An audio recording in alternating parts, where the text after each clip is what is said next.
Meet me at the corner of Russell and Albina, just about a block from Mississippi Avenue.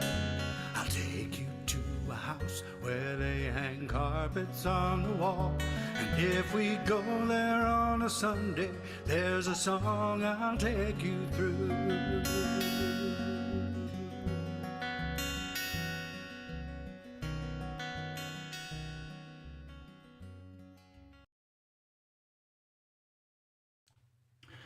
Well, welcome everyone to our March 16th, 2025 edition of Open Mic America. I'm Rich Fassler, your MC for tonight's show, and I'm joined by Jason Baker, our interviewer, and Capo Dave Williams, Open Mic America founder and the creator and builder of Dandy hybrid guitars, as tonight's engineer. You'll hear more about those revolutionary guitars later in tonight's show.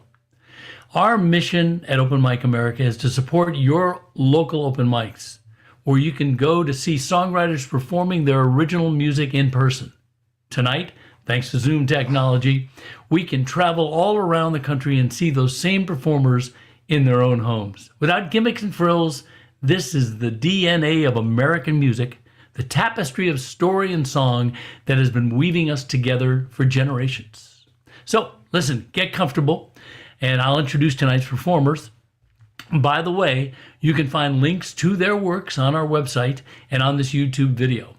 And tonight's show features Eric H.F. Law from Rancho Mirage, California, Soch from Poughkeepsie, New York, Steve Anderson, the elder singer from Alameda, California, Norm Bowen, also from Alameda, California, Robert Edgar from Sunnyvale, California, Dan and Faith from Charlestown, New Hampshire, Stephen Paul Medeiros from Madera, California, Tom Maynard from Thompson, Connecticut, and Rebecca Berlin from Silver Spring, Maryland.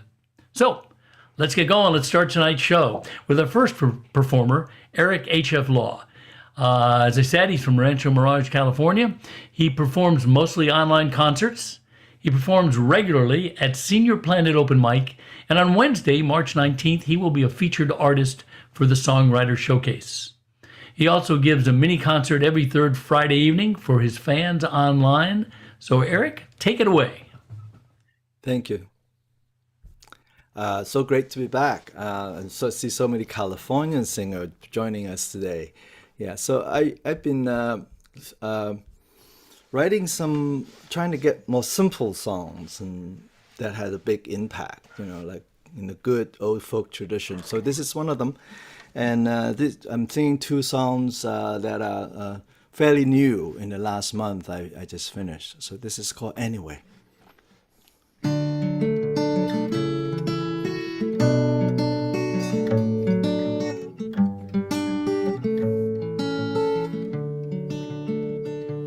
Not every day is a happy day. Not every day is a happy day. Not every day is a happy day. But we live well anyway. We live well anyway.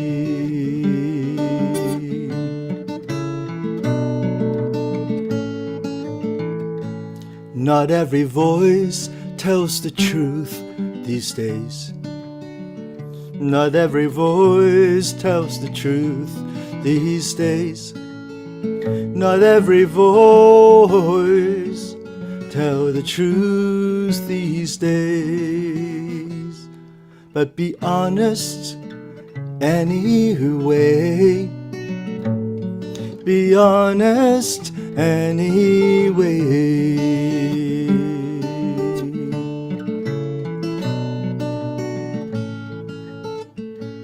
Not everyone whom you love will stay. Not everyone whom you love will stay. Not everyone whom you love will stay. But we love them anyway. Yes, we love them anyway.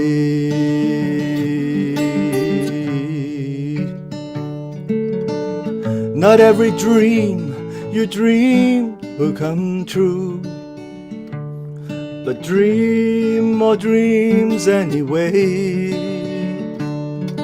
For how else can the world be saved and renewed if we don't dream more dreams every day? So dream more dreams anyway.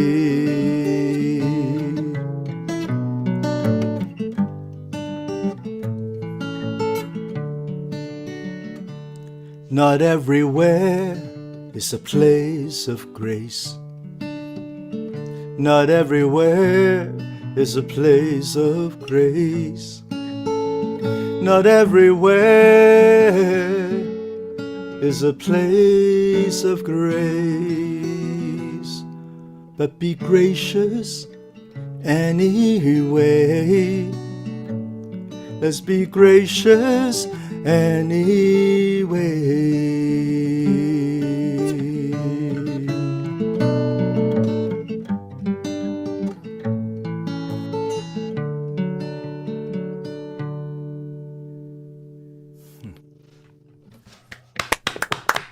Very nice. Great lyrics. That's an awesome song. Thank you. I have to say, watching the Bob Dylan movies, seeing how earthy it is to just stand up and sing with the guitar, and getting people connected, is just amazing to feel that, in that movie. I see it in the theater, so go see it. So I've encountered a lot of sad people these days, and so I started working on a song of what I would say to them. And here's a song that turns out it becoming more like a lullaby, but it's probably more than that. Okay, so it's coming from a elder or parent saying what they could to a young person who is sad.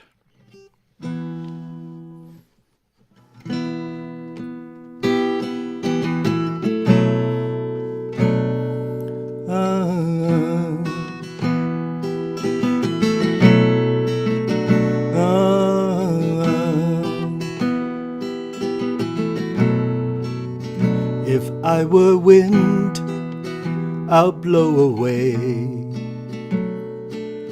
the dust and smoke that dim your days.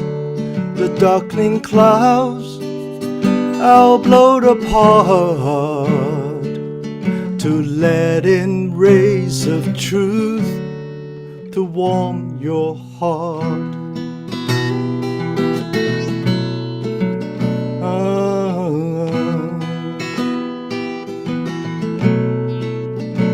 If I were rain, I'll wash away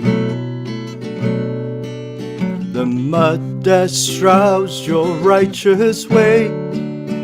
Between the rocks, I'll see below to find the seeds of hope and help them grow.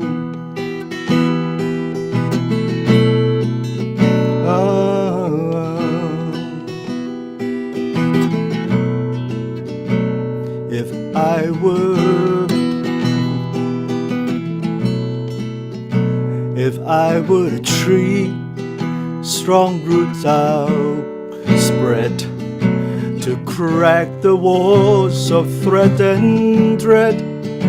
I'll grow real tall so you can climb and see the wider world of grace, or good and free.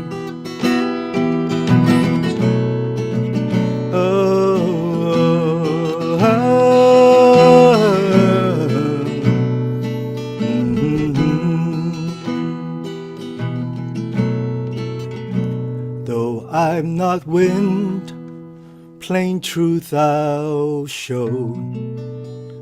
Though I'm not rain, new hopes I'll grow.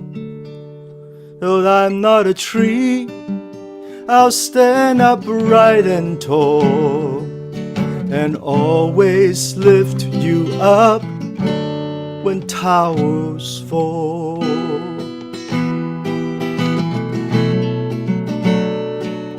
I'll always lift you up when towers fall.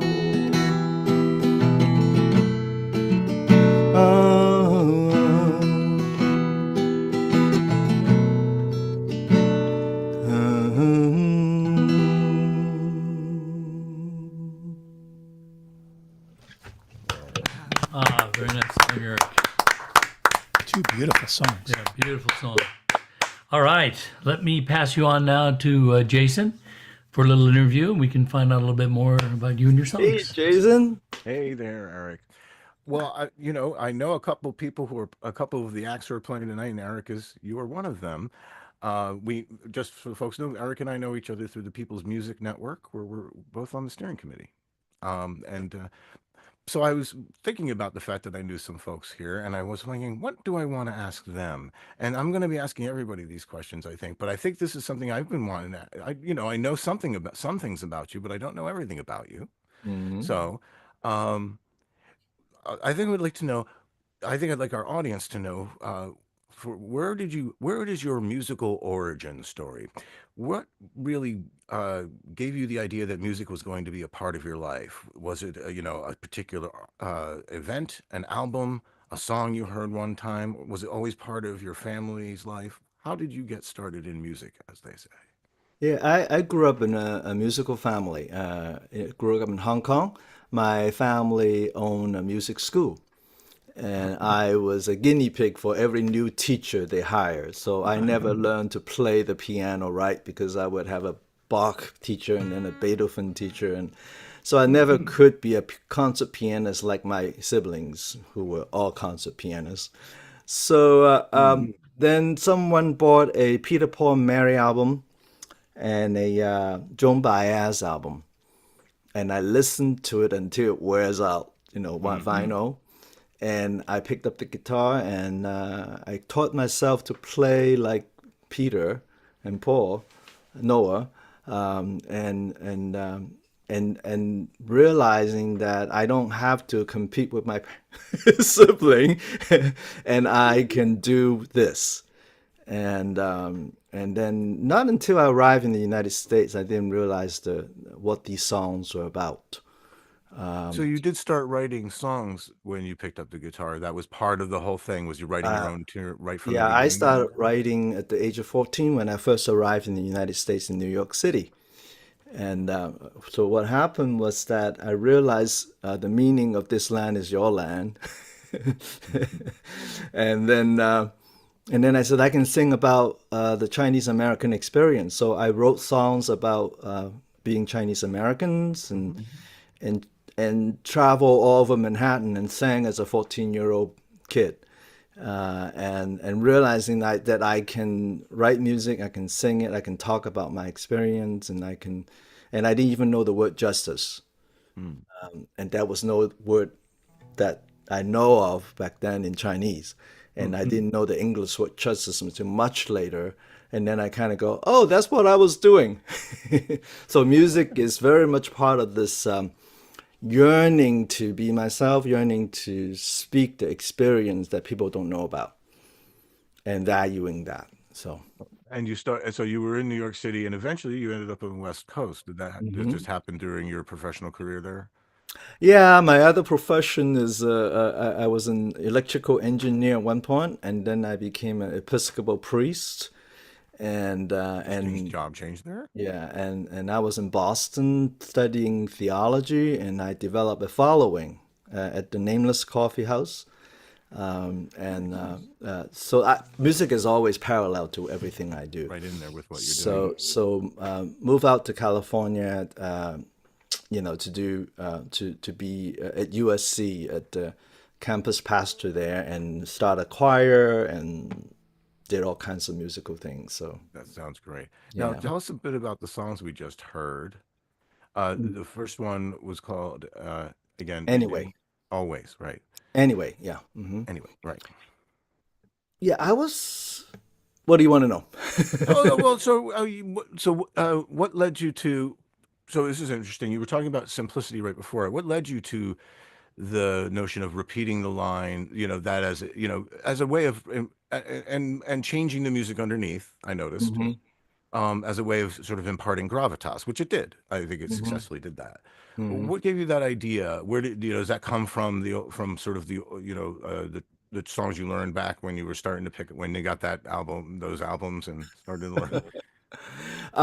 Repetition is one of the things that I have toiled with all through my composing music writing career, and learning what line is worth repeating, and what the impact it has on the audience, between being bored or being introspective. And so when I say got to the line, not everyone you love will stay, it just hit. It just hit so many people when I sang that verse. And I realized there are many simple lines that's worth repeating. And that's one of the technique that I use here. A lot of my songs repeat 3 times. And sometimes it's successful, sometimes it's not. So, but I was looking for something that get people to find that center in a world that we're in now. That people don't tell you the truth, people leave you, people die, people, it's an unhappy day most of the day. So what are we gonna do? We're gonna live anyway, right? I mean, and that's and so much of what we do as musicians is to get a community to celebrate in the midst of hardship, and music does that. We're gonna live, we're gonna sing, we're gonna dance anyway. So. And the second song sort of continues that message with the lullaby, just trying to tell people it's going to be okay, kind of thing. Yeah, that one was trying to give people a vision that there is a bigger world out there. It's not about what we're experiencing now.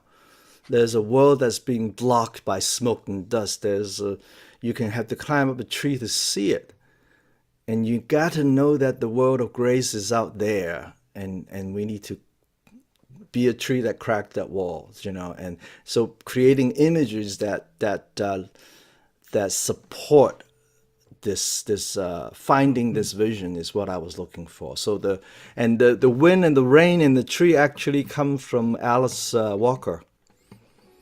Alice Walker had a poem about if I were the wind.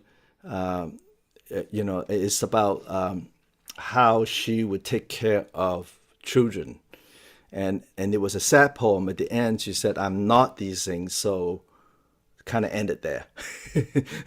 But it's interesting when you started doing that song. A quote popped into my head from Bertolt Brecht: "Art is not a mirror to reflect reality, but rather a hammer with which to shape it." And so, envisioning, the world as a better place, envisioning your life as a better life, those are important things to actually do, if you're going to achieve them. And yeah, That's so right. anyway, thank you so much for sharing those songs, and I really appreciate you sharing that insight into your history. I think the audience is very interested in that, and thank you for joining us tonight. Thank you. Yeah, thank you. Hope to see some of you at Senior Planet if you're old enough to perform at Senior Planet. Wait a minute. Wait a minute, quick. What's Well, Senior Planet, they is online for seniors. It's run by AARP, and every other week they have an open mic, and then every other week they have a songwriter event, critique kind of thing. Yeah. So they have a big audience. They have 80, 90 people coming. Now, do you in. have to be old enough to be in AR? Yeah, you have to be a senior to perform. So anyone over 50, technically. I think so, but I'm 68, so I'm old. Yeah. There you go. Thank you so much for telling us about that. Cool. All right. Thanks, guys. And thank you, Eric, for sharing your songs today. We are now going to head out to the east. We're going to Poughkeepsie, New York. And we're going to hear Soch, who performs on two favorite open mics, our own Open Mic America, and on Monday's Music Makers Open Mic. So, Soch, take it away. All right. Thank you, everybody. Looking forward to seeing everybody perform, and thank you again for having us.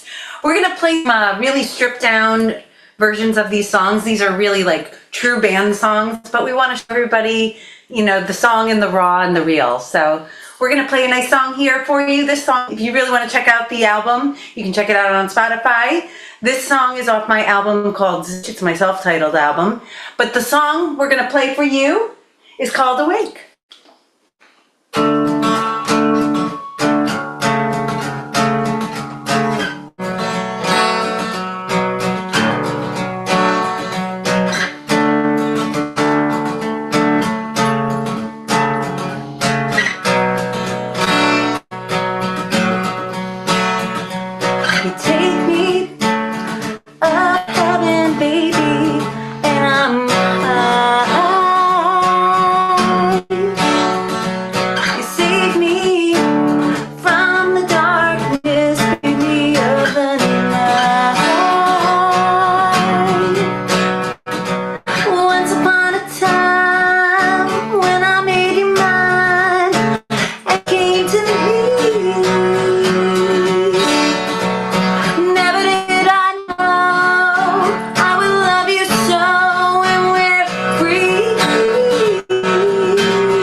different now.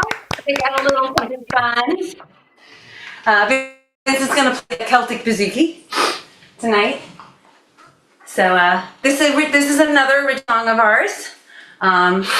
This one is called "Don't Look." It's off my album on Hollywood. Sometimes I have to keep track and remember which album is which. Yeah, we have 6 CDs. We have 6, and we're going to put out a new one very, very soon in the next couple months too. So this is called "Don't Look Back."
Great. Okay.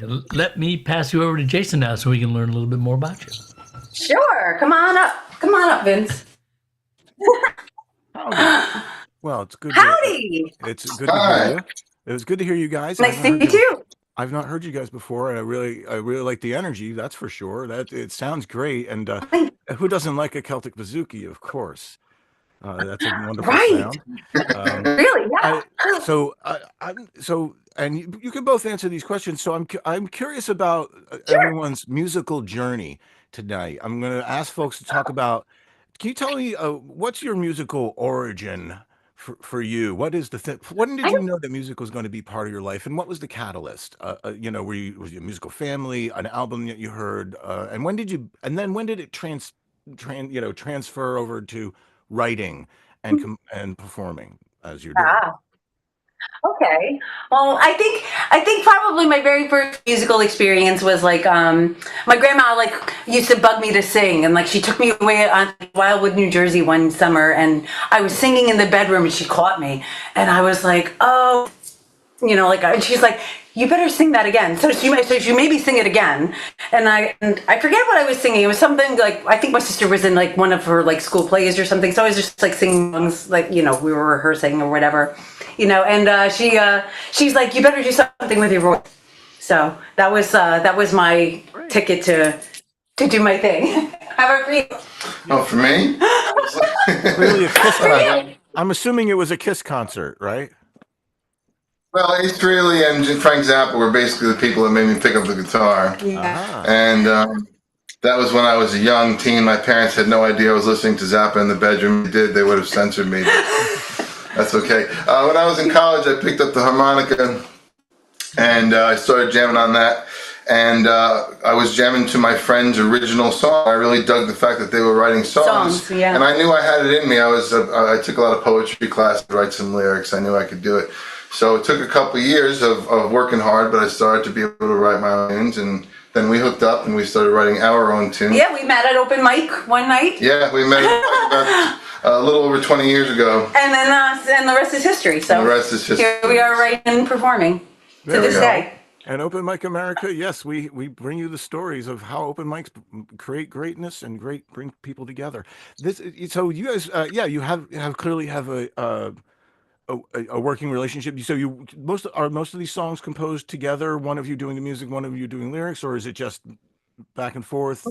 It's a mishmash, actually. Sometimes I write the chords, because sometimes I write things on the piano or I'll write on the auto harp. Sometimes he comes in more changes. Sometimes he has great lyrics or great imagery and it like fits like a melody.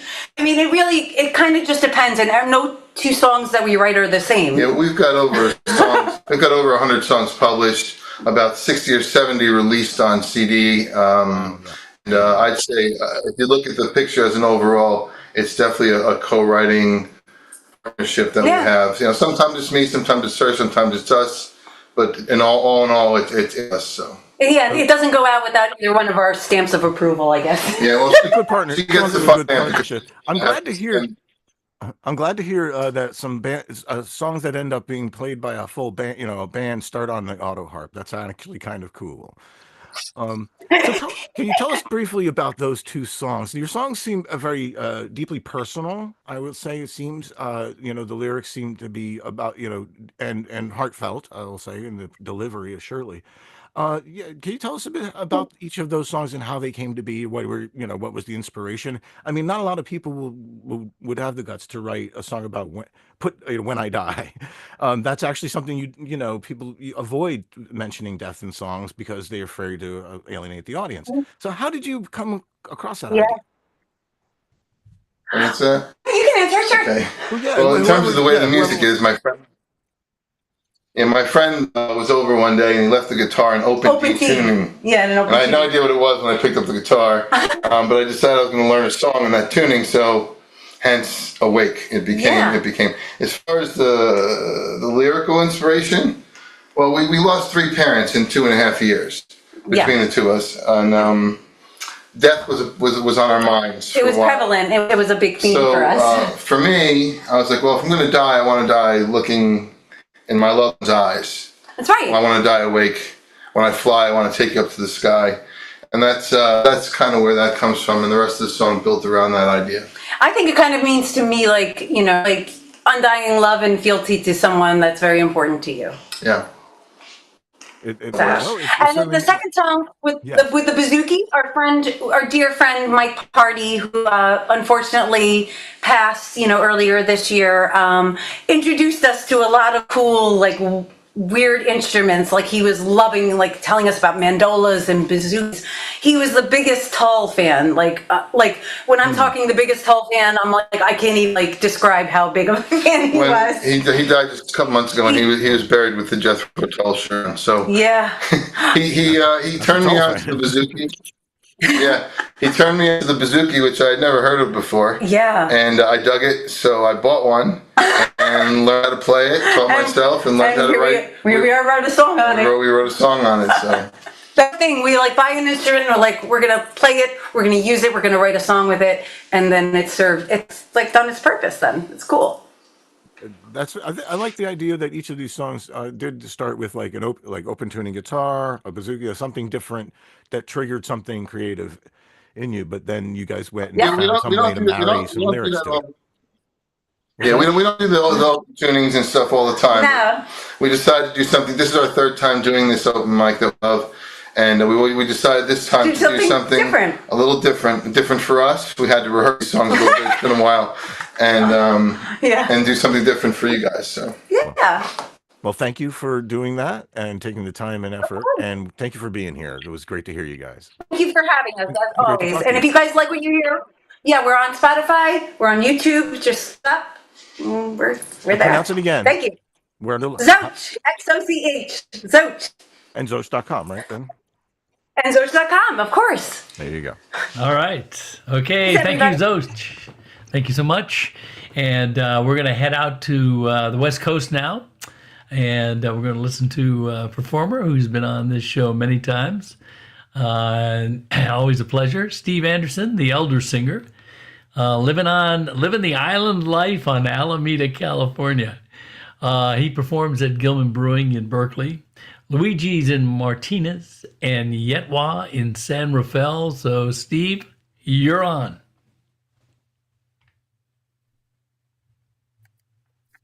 Okay, now for something, dare I say, completely different.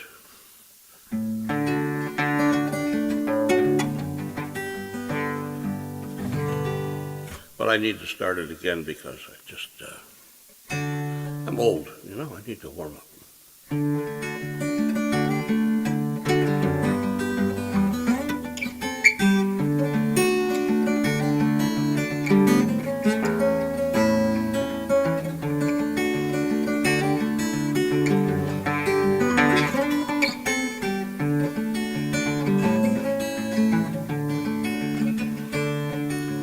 I've been here and I've been there, hit the road without a care. It never mattered how or where I'd go.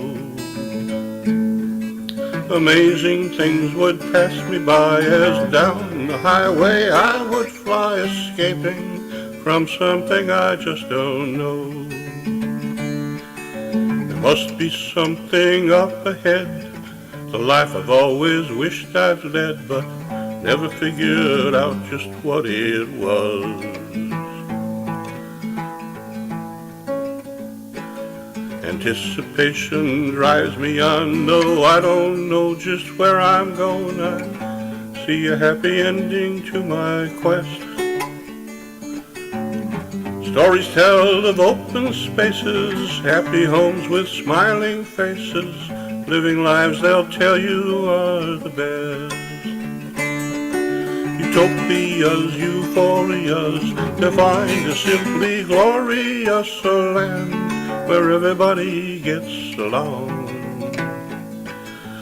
Nirvana's further down the road, beyond Elysian fields, I'm told, a place I'm trying to get to with this song. Still out of sight, but I keep moving on.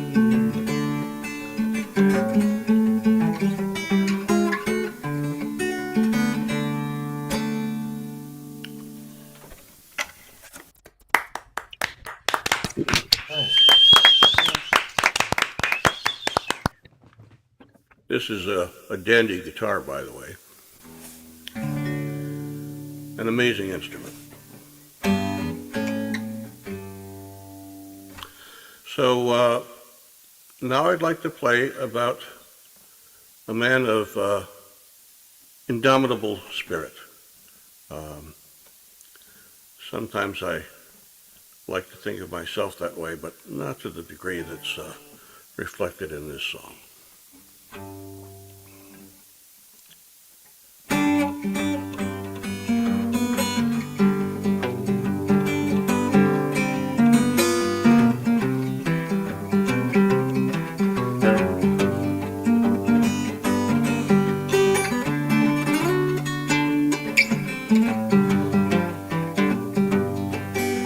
I ain't got a dollar, I ain't got a dime, never had enough to have a real good time. I gotta move on down the line. Ain't looking too good right now, but I'm doing just fine. The bartender asked me, said, what'll it be? Said, if I had my druthers, I'd be drinking for free. I gotta move on down the line. Getting kind of thirsty now, but I'm doing just fine. The landlord said, go to raise my rent. Don't wanna pay no more for that leaky tent. I got to move on down the line. I'm living on the street now, but I'm doing just fine. I got holes in my socks, holes in my shoes, holes in my stomach from too much booze. I got to move on down the line. The line keeps getting longer, but I'm doing just fine. Now I got laid off celebrating with the song, 'cause I ain't been laid in so very long. I gotta move on down the line. I don't need no stinking paycheck, I'm doing just fine. The woman I love, she's long and tall. Lately she's been sleeping with my best friend Paul. I gotta move on down the line. She don't love me no more, I'm doing just fine.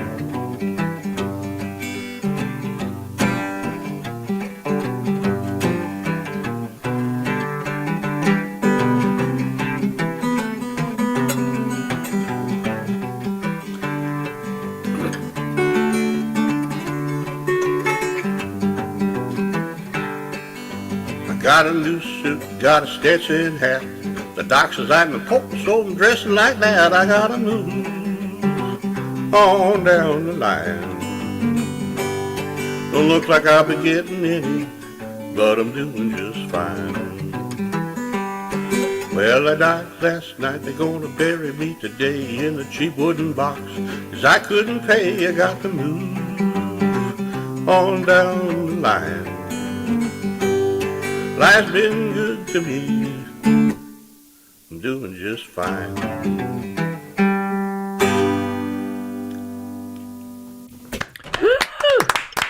Great lyrics. Sounding great. All right, Steve. Sounding great. As usual, let me pass you on over to Jason. Well, hey, Steve. Hello. Hello. So the first question before I ask is, where does the title, I'm going to call it, The Elder Singer, come from? And how do you get granted such a title? Is it self-granted, or did you actually earn it in some fashion by? Well, I'm 83 years old. Okay. And you know, when you're looking for a handle on the internet, you know, every damn thing you want is taken. So I had to come up with something, and that's what I came up with. All right, there you go. I was just curious about that. And your songs, those were all both originals, correct? Of course, Yes. Interesting. Yeah. it is a requirement, I think. Well, we can also do, as they say, I think traditional songs that are, or songs in the public domain are also heritage music, I believe, Yes. what they always call is also allowed. And what's Not interesting that is your old. music does, let's say we'll do this backwards. We'll talk about your songs first. Your music does sound like, you know, like you could be not just 83. It sounds like you could be, more than that, older than that, because the songs sound very classic in that sense. There's coming, it sounds like they could be from 100 years ago. Is that intentional?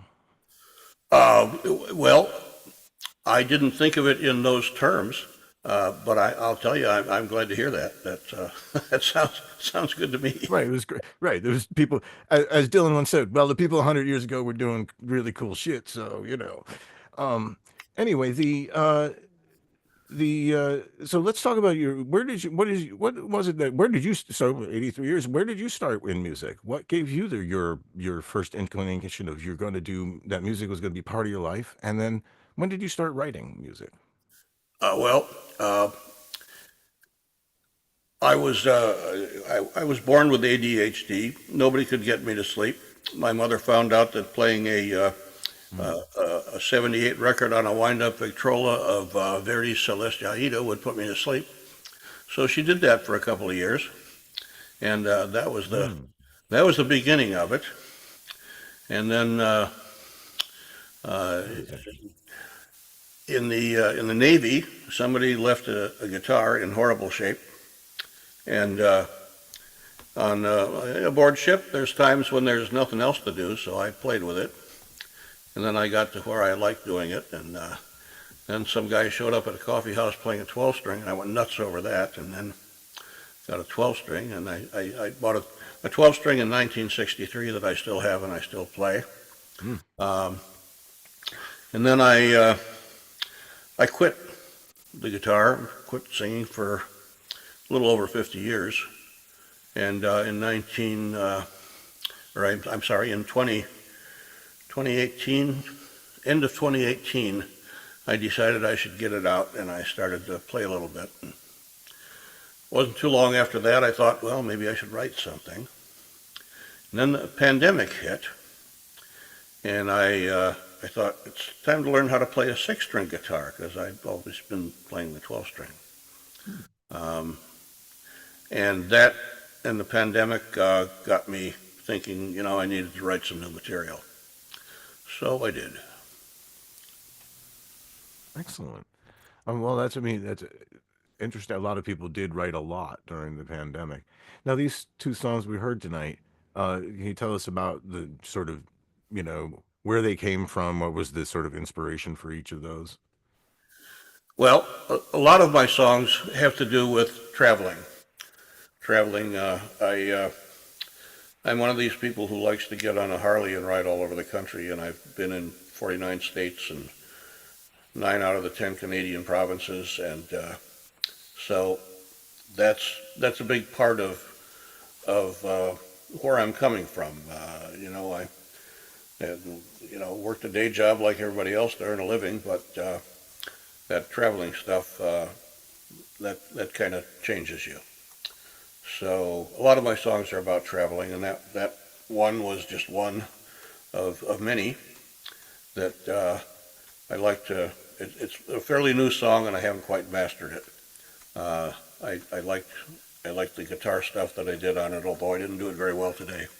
Could have fooled me, and I think you did. So there was that, and then the other one, I think.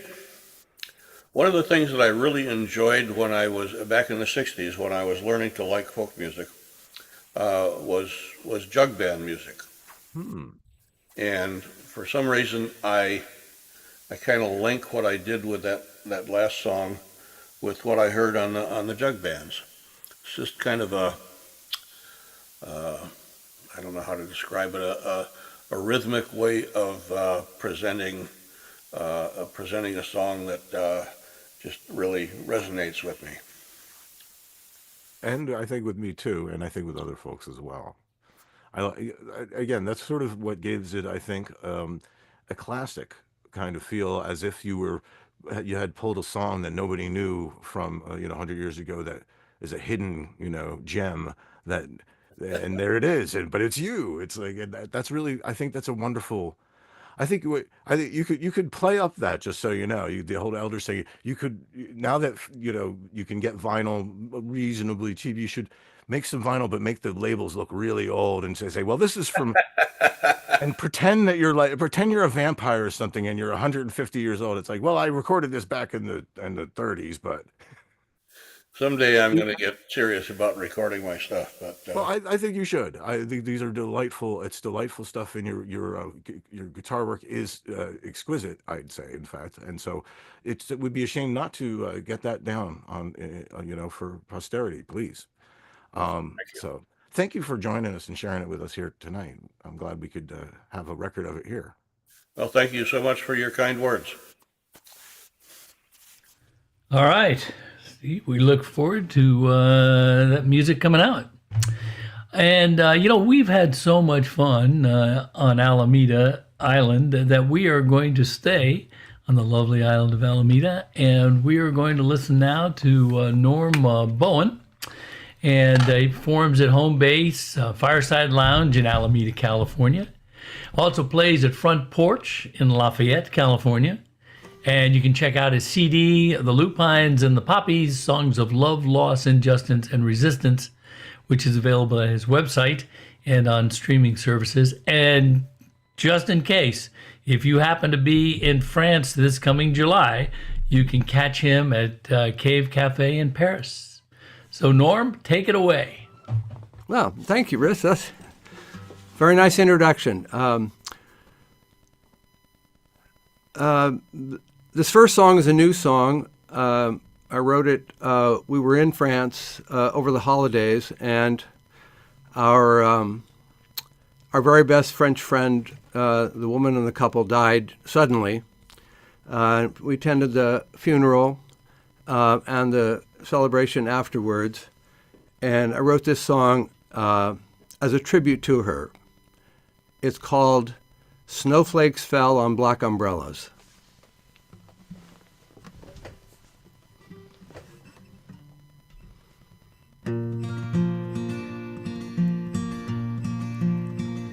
Snowflakes fell on black umbrellas, suspended there. As time stood still, we gathered round the tiny coffin, huddled from the bitter chill.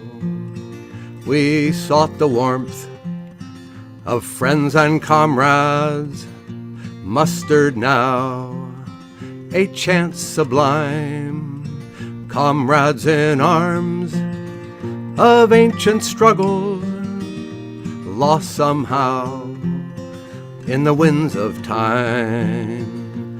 We were sure she must have been there. Where else could she be? A throng of confidants and those who loved her, bereft and hovered there. Her joyous face was still reflected in our gently flowing tears, when all her favorite people gathered in solidarity and prayer. In the hall, a lovely portrait from a time when she was young. On the stage, stark and familiar, was her small green harpsichord.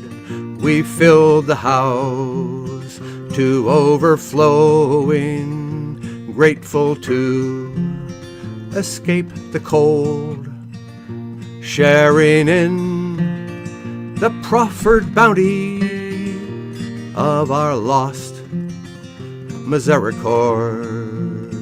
They all joined in, the strings and woodwinds, the plucky sound of the harpsichord, the tiny Baroque chamber orchestra of the fallen minstrel girl.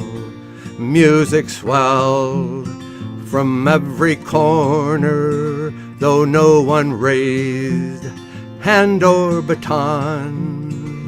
No one led and no one followed, only music filled the world.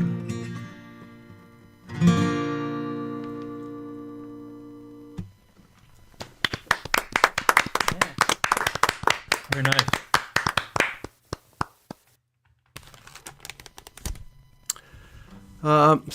Second song doesn't stray far from the theme. This is a song from my CD, which was mentioned earlier, and I encourage you to take a look at it if you'd like. This is a true story. A couple here in Alameda who had retired just before COVID moved to Arizona. And they said they were planning to travel throughout the Southwest. And my wife talked to the wife and the couple soon after COVID hit, and the wife told this story, which I turned into a song. It's called "Just a Single Life." Excuse me, I changed the capo. I just got to check the tuning quickly.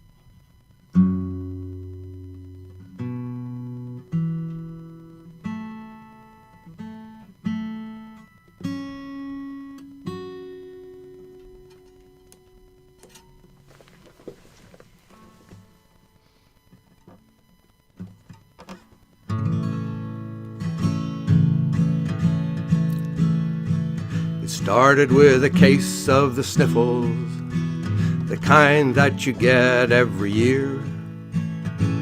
We didn't pay much attention. They said there was nothing to fear. A few days later, the fever spiked, the cough and the aches and the pains. When the ambulance crew knocked on the door, every breath was a gasp and a strain. Just a single life to share, just a quick go-round. You get one chance to get it right before you're eternity bound. They stormed in the house in their hazmat suits like something from the Twilight Zone.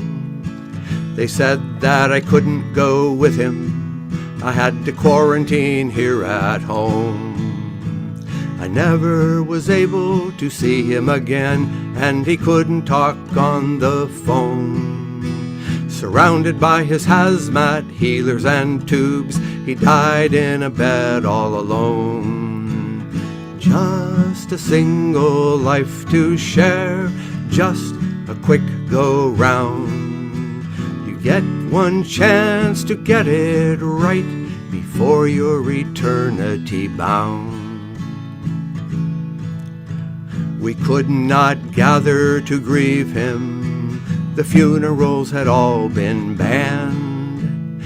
Maybe we'll do something later, but I don't have anything planned. I still don't know where we got it from. Nobody traced the spot.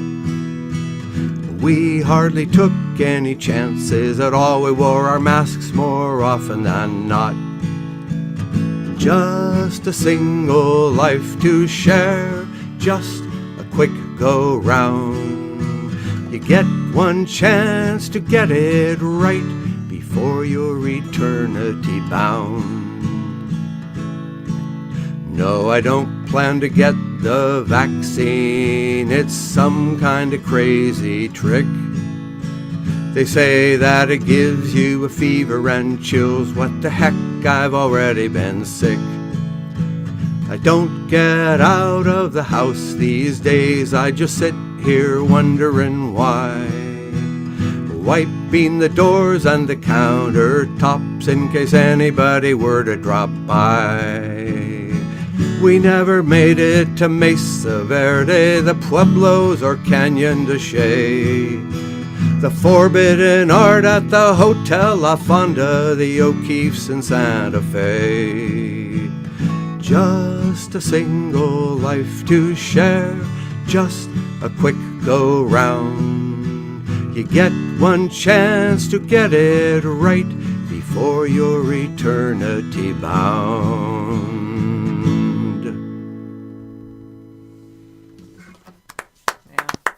Whoa. Different kind of song. All right. So, Norman, let me pass you on over to Jason, and we'll find out a little bit more about you and the songs. Jason, nice to see you again. Nice to see you, Norman. So that was pretty interesting. We'll get back to the songs in a minute, but I'd like to start this the same way I've been asking other folks. Where does your musical journey start, and how do, and what can you point to Yes. what really made you feel musical, and then where did you start to think, hey, I can write songs and do this? Because Yeah. you certainly have a way with certain right Um, songwriting there. Yeah, I came from a musical family. My grandparents were. This is my grandmother's Washburn parlor guitar right here behind me. And those of you who listened to me the first time I was on this show, I sang that song, which really conveys my impression about what musical family should be about. And they were like that, and I heard that growing up. My grandparents still sang a little bit. My father and his siblings sang, and I heard that. My father sang in church, and he was a semi-professional opera singer. And I sang in choirs in church when I was a kid, and then went to college. Had a roommate who could play the guitar. He taught me a little bit, and we formed a group. A kind of combination Peter, Paul, and Mary, Jimi Hendrix group. So, and I started writing. I started writing in college. I wrote some of our songs. I think the most far out one was I wrote a critique of Sartre's Being and Nothingness, which I called Nothingness and Being, which is I won't play it for you unless you demand me to do so. But I played a lot of stuff back then. I had an academic career and kind of slowed down with the music for many, many years. Although I played a few, wrote some songs for my kids, then wrote some songs for my grandchildren, retired, and got back into it seriously maybe about 10 years ago. Wow, very cool. And so you had this period. It's interesting because a number of folks, Steve, there had said as well that there was a period where he didn't do music, and then he came back to it as specifically as a thing later Out of in life. necessity. Getting tenure was more important than writing music. There you go. You were busy, right? Exactly. I also I have a similar story where I wasn't doing music for a long time. Okay, so then tell us a bit about those songs in particular. You did tell us already, sort of, but so story songs. So there was some heavy stuff, right? There, especially in the second song. It's a heavy story. Tell us about how stories, what a good story song to you really. Yes, well, consists of I and how it definitely, works.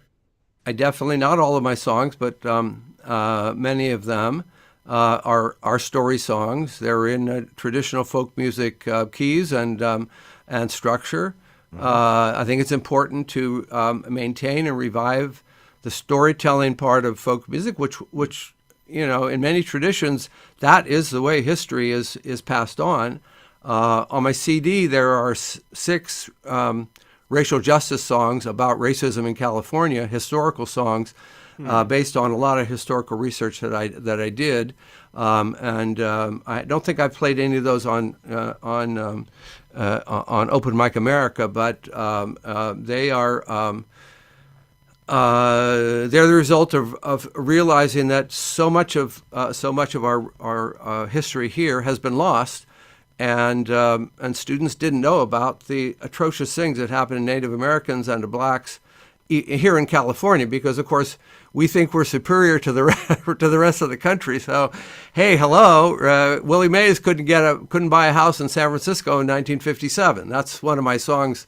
That's one of the songs on my CD. So that's part of what motivates me, and it depends. Some of them I was just overwhelmed when our friend died, and I wrote the song out of grief, and as an uplifting, because at the graveside and then at the ceremony, our group and we were included when we lived in France. We were included in this group, and we just we uplifted each other at the graveside and afterwards. So happy to see each other, and we knew she was in each of us. Our friend was there in each of us, and I wanted to reflect that in the song. And nicely reflected it is, indeed. And I really appreciate you sharing that about your approach to story songs, and it's also, well, so there's the historical context types of songs and then there's the stuff that happened to you and your life and and people And Yeah, some of it. Although most of the songs that are that are from my life, I disguise in some manner. That's very wise. You're very wise. Well, I don't. Maybe another time. Well, yes. Yes. And Yeah. and So thank you I think for- a lot of times you reconfigure things that happen in your life when they fit in a song, and they may not be contiguous in your, they don't fit, but they fit somewhere. Well, I've said in some cases, this is the truth, but not all at the same time. There you go. It's not all entirely true, or it's not all entirely, It didn't all happen at the same time. Right, yeah. exactly. You could, yes, you're allowed to do that in a song. You're allowed The second song, the places that I mentioned, I didn't get that from the wife. I didn't get that, but that was a trip that we had. My wife and I had planned, and my mother fell and broke her hip, and eventually passed away, and so we had to cancel the trip. So I put that in because it was my vision of what someone who had moved to Arizona might have gone, because we planned that trip. We had it all planned out. So there you go. Yeah. So the truth. So you could put the truth in there. What do they say? It was the truth. There were two different truths in the Exactly. song. Well, what do they say? The best liars always tell the truth. But yeah. So songwriting, you can make any songwriting. You can make any claim you want. But if you put something heartfelt, some, as they say, skin in the game, that makes it a lot more believable or easy for people. Well, I wanted to put in something that could reflect what they had been hoping to see. Yeah. When exactly. It was a great- they didn't, they weren't able addition. to travel, and so I decided to do one that meant something to me. And it surely and of course that it becomes universal in that way. So I think the song is stronger if it's something that means something to somebody. Right. Yes. So like I was saying, skin in the game. So that's an interesting technique to note, that it's not just telling a story, but also making it personal. So also, I just want to note, since you mentioned you write you have a whole album of social justice themed songs. Just Eric Law and I are both members of the People's Music Network and steering committee members. Want to invite you to come by. And I'm on the social. I've seen Eric there before. I can't remember if I've seen you. I think I saw you at a different open mic, but I feel like I know you. All right. Well, great. So let me I already feel like I know you, and I'm in the People's Music Network. Awesome, great. Well, we want to encourage folks who do write social justice music to join the online song swaps. And so thank you again for being here and for sharing your music with us. Thank you. It's very nice talking with you. Nice talking with you too. Okay. Well, we're having so much fun in California that we're going to stay in California. And we're going to take a little ride down the road to lovely Sunnyvale, California. And we're going to listen to a performer who is no stranger here at the Open Mic America. He's part of the staff here. And I'm speaking about Robert Edgar. And Robert performs at an open mic at the Hub in Redwood City, California on the second Monday of every month. And he also plays here on our Open Mic America. And he's going to do that right now.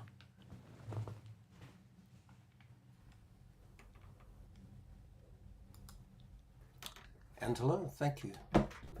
Okay, I'm going to do a couple songs. The first one is called The Congressman's Lament. I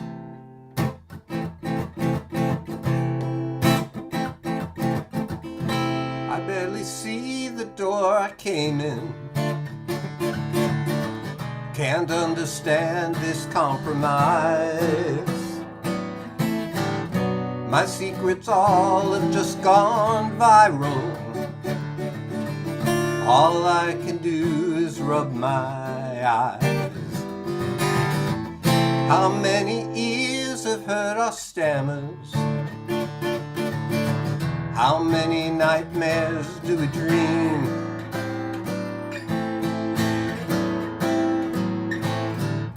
How many throats release their breathing into this vacuum in between? I will forget you, though I'm desperate to reveal these fitful shadows that surround us. Christ, we all seem so unreal. Oh, the kid who spoke to me so quietly, he'll raise the stakes, I heard him say.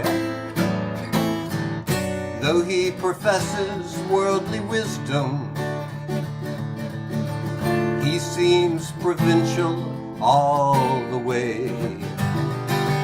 I will forget you, though now this day is cast in rhyme. It's not your truth that I am after, and all your words just waste my time.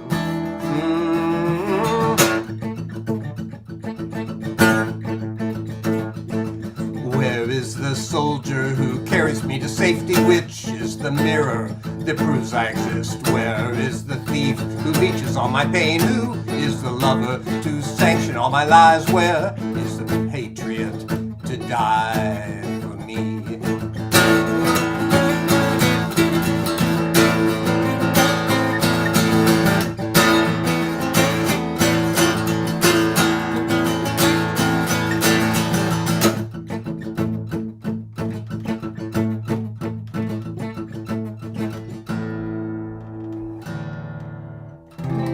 Bubbles escaping from a diving bell, my thoughts emerging incomplete. I blame our pain upon you. Feel the trembling of our bodies, and I blame our pain upon the weak. Oh, I will forget you, though we hold our hands today. Royals blind trudge on in spirals, and those who stumble sink away. Oh,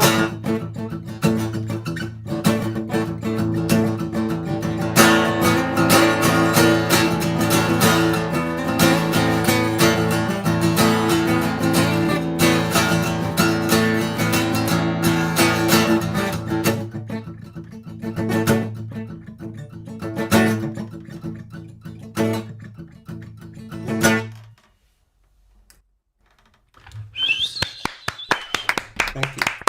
Cool little song. And here's another one,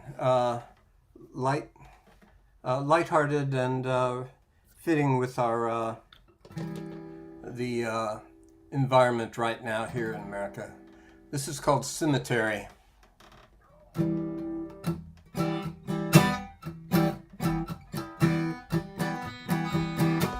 I know you're angry,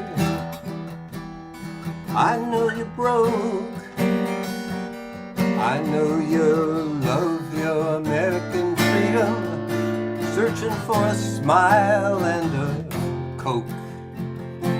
I know you're tired, and there are so many of you, and so I'm preparing a place you can drag your broken body to. Know you're tired of standing, they don't give you the freedom to fall. So we'll cut that rope of justice that holds you responsible for all. And that cruel bit of science makes it impossible to sleep. Doesn't take a genius to clear that harassment. Dig a comfy hole, it's yours to keep. Lie down below the ground, in a modern fallout shelter, only the best. Yeah, sure, it's cold in the clay. It's the end of the day. Stop your coughing now. It's time to rest. First I free you from the hard line of justice. I protect you from cruel science too.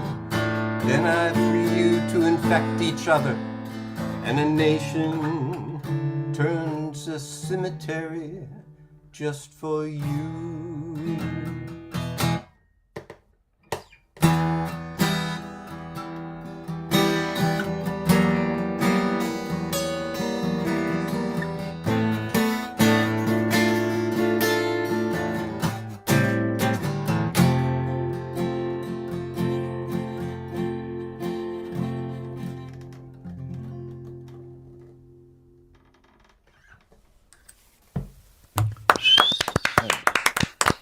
Interesting song. Thank you. All right, Robert. Good to hear you again. Good to have you back here on Open Mic America. Let me pass you on over to Jason so we can learn a little more about those couple songs. Yes, we will talk about the songs definitely in a moment. I'd like the audience to learn a little bit about you. And maybe if you could tell us a little bit about how what is your musical origin story, as it were? What gave you the idea that music would be a big part of your life? And then when did you start writing music and composing songs? My origin myth is what we're looking Your at. myth. There you go. Well, I started playing music in end of elementary school, early junior high, when my sister started dating a fellow in college who came from a musical family in the Carolinas, and he taught me how to play fingerstyle and blues and folk music and that sort of thing. And then Beatles came along, and I joined a band and played throughout junior and senior high school. Then I went to college, and for 6 years I took electronic music and stopped most of listening to pop and whatnot, and composed with a razor blade and a splicing tape and a Moog synthesizer. And then when MIDI started coming along, I got an early MIDI guitar, and I started recording and writing songs and music, and did some bluegrass also. And then I've been writing since then for about 10 years. I was in a South Indian classical group and playing world music and my stuff and their stuff back and forth. But for the last over a decade now, I've been writing my own stuff. It sounds like you've challenged yourself more and more over the years to do something different all the time. I fall left and right. No, yes and no. I think it sounds like an interesting progression. It actually, some of those things mirror things that for me, in fact, I did take electronic music in college for an entire year. And yes, we had to learn tape splicing first before we were allowed to touch any sort of synthesizers. And then we learned on an ARP and all that without a keyboard. With no keyboard. When I went in, I was actually there in art and in film, and I went over to the music school and I said, "Hey, I'd like to. Do you have a teacher who could teach me how to use this flute? I'd like to play the flute." And the guy I talked to said, "No, actually, our instructors are busy with the music majors. Don't you think that's a good idea?" And I said, "No, that's a terrible idea. Everyone should have music." And, the guy goes, "Yeah, kid, cute, but we do have one class that has openings, and it's electronic music composition."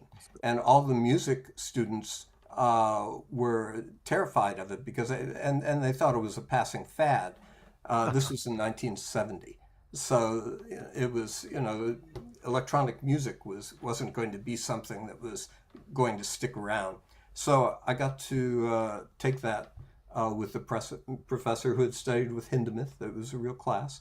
But right. That's 6 years. That was great. That's some fantastic stuff. I say so you learned your John Cage and your Steve Reich and all that, right?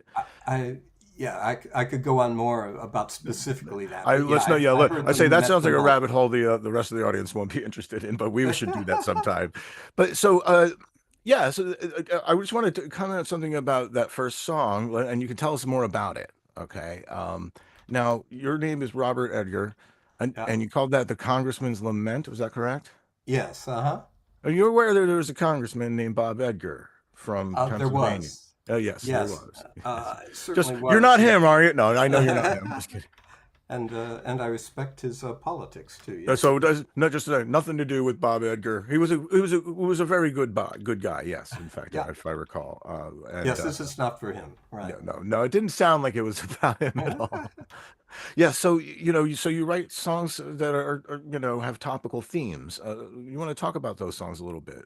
Well, some of them are. I mean, I've got a lot. I've been dragging my chains along for a long time, so I've got a lot of music there. But some of them are topical. I thought I'd do these today because I'm just so disgusted with the political situation. But these are several years old.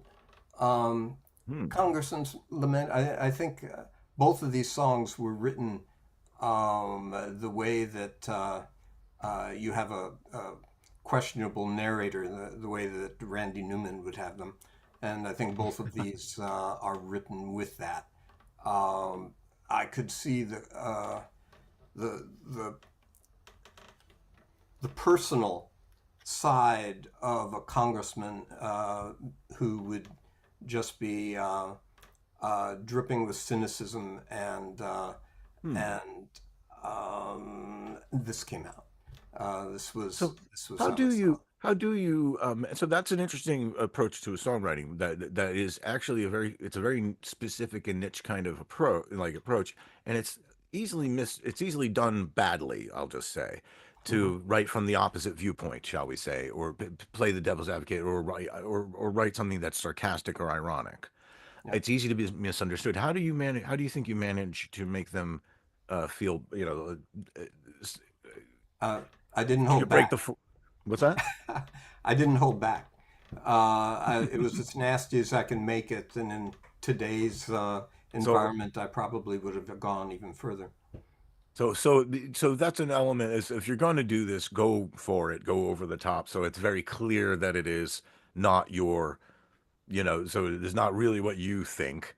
Because Yeah, I've had experience of people writing songs, and it wasn't clear that it wasn't what they thought, that they were, necessarily, and right. it's just sort of they didn't put enough clues in or something, and so I Well, was wondering, what do you if what do you you don't tell them from the beginning, here's a song that is really done from someone else, then someone will start empathizing with you, just the fact that there's music, and they see you and they hear you. But when you start giving the personal side to it, which is this poisonous person, someone has to climb out of your song by listening to it. And as they climb out, they themselves are continually thinking what it's about. And so that it's a pretty powerful thing if you do it. But yeah, if you're afraid of it, then it's going to show. Interesting. Well, that is an interesting tip, as it were, to go all in if you're going to take that viewpoint of writing from a character you don't agree with, Yeah. and you wish to show their banality, stupidity, whatever it is you're trying to, and then you might as well go for it, as it were. Don't shy back from a strong imagery, It's which it didn't, I will say. something I believe is whatever the content is of a work of art, it's never what it seems to be. It's never really what That's it's about. quotable. Yeah. Whatever the content seems to be of a work of art, it never is what it seems to be. I like that. Well, thank you again for sharing your songs. I really appreciate telling us a bit about your history of learning all these different types of music. It's cool to hear about people's mentors, and that's cool that you had a mentor who taught you all this stuff, and then you went on and developed it into all these other different fields. So It's a wonderful story. So thank you for sharing. Thank you. I've enjoyed it, much of it so far. All right. Okay. So here we are, halfway through tonight's excellent show with 4 more great performers in the wings. And you're wondering, how can life get any better? Well, how about a chance to win one of the coolest new acoustic guitars around, the Dandy Hybrid guitar, designed and built by Capo Dave Williams, our Open Mic America's founder. You've actually heard one of those dandies tonight. Steve Anderson is played his tonight. Getting a chance to win one of those, by the way, is really easy, because everyone who performs or helps produce an Open Mic America show gets a ticket with their name on it dropped into the official fishbowl for drawing held in December of this year. That's right. Perform or be a host on one or more of our Open Mic America shows, and you could win your very own handcrafted Dandy Hybrid guitar. Now, you may be asking, what is a Dandy Hybrid? Well, it's an acoustic guitar, kind of unique in design, that projects a very distinctive sound at considerably higher volume than flat top guitars. And I'm going to ask Dave Williams, Capo Dave, to come on and just tell us a little bit more about it, about what he did to construct these and design these special guitars. So, Dave, do you have a few minutes? Thanks, Rich.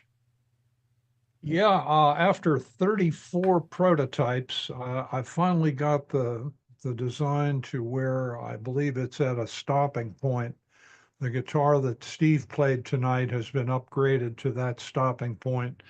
And the original idea was to harvest the power of the floating bridge and still retain some overtones to tame them down.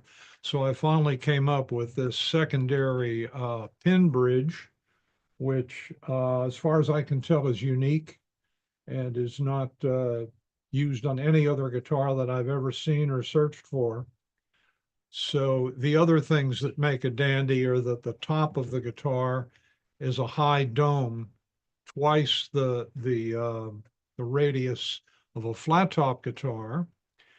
The other thing is it has a floating fingerboard. The fingerboard does not attach to the body, so the body's free to vibrate without any energy going off in the neck. And the other thing is that the dandy has 0 fret. This is something that has been used before. Chet Atkins had some guitars built like this. The strings are originating through a guide and land on 0 fret. So essentially the guitar always feels like it's being played with a capo, very easy to play. So after those 34 guitars, I finally said, it's time to do something else. This is the second dandy guitar with a conventional bridge. I built a parlor model, which is now apart getting finishing. I really like the sound of it. And like the other dandies, it also has the high dome, it has the floating fingerboard, and it has 0 fret. So I'm pretty excited about this. There are 2 prototypes now. This is the second one, hasn't gone together yet. So that is the news from Dandy Guitars. The only other thing I wanted to mention is folks that watch Open Mic America. Some of you out there might be pretty good performers, guitar players, singers, but you don't write songs. Well, you can still be on Open Mic America if you play a song that was written and published before 1925. We call these heritage songs, and we love it when people come up with these. So that is all I have, and I really appreciate the great music I'm hearing tonight, hearing a tremendous variety of music, certainly. So I'm going to turn it back over to Rich. Let's see here, remove spotlight. All right. Okay, hope we're good. Okay, Rich. All right. Hey, thanks, Dave. So remember, whether it's an open mic, circle jam, a campfire, or an open boxcar on a moving train, the Handy Hybrid delivers.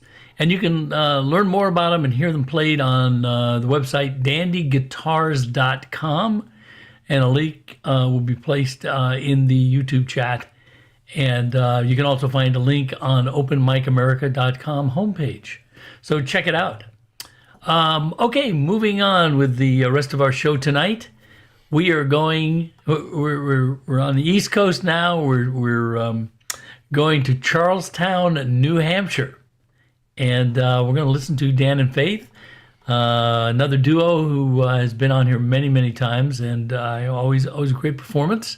They perform at an open mic at the Old South Church Coffee House in Windsor, Vermont. And they got a gig coming up this week at Stage 33 Live in Bellows Falls, Vermont. And that's going to be on Sunday the 23rd at 3 p.m. And now I'm going to turn it over to Dan and Faith. Thank you. And we were actually at the Old South Church Coffee House last night.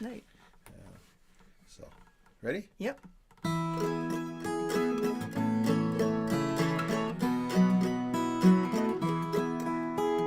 Rise with the sun, then off to cut hay. A farmer keeps busy all through the day.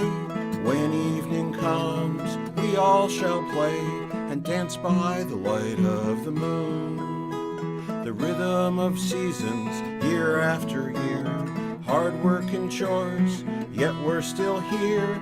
Family and friends, we hold so dear. Dance by the light of the moon.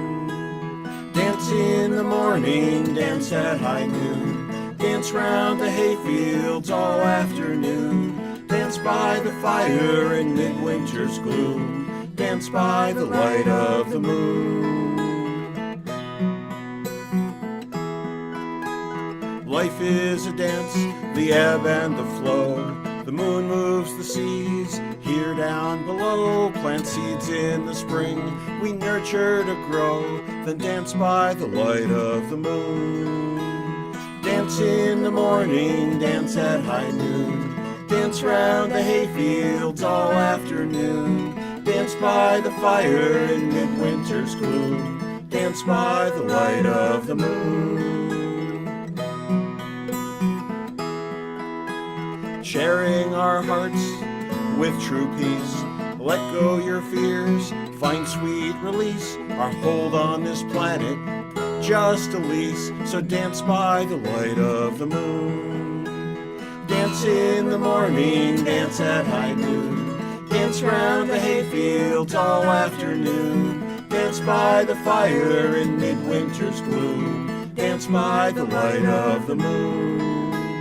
Dance in the morning, dance at high noon.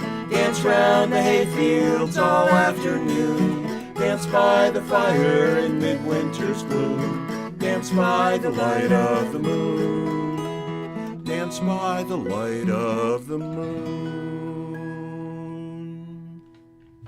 Yeah. Very nice.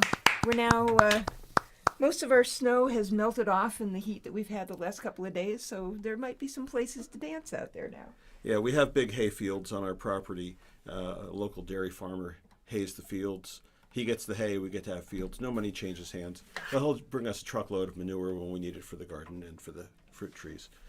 But Faith is trying to get herself unstuck here. and trying not to whack Dan in the head at the same time. Yep. There we go. So this next song is actually on our new album, Who We Are, and played it last night in front of an audience for the first time. This is very much my story around a set of events.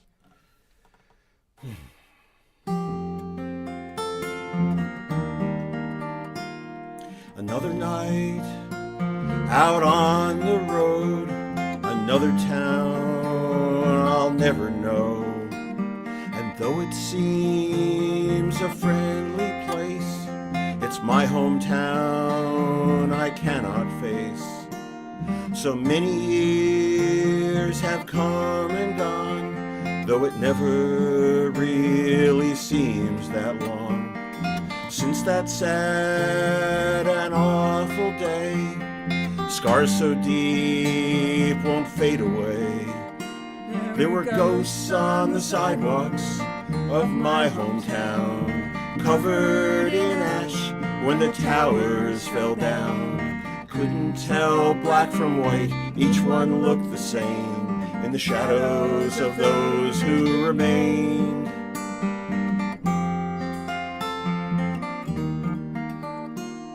A rally cry for another war, no benefit, just points to score.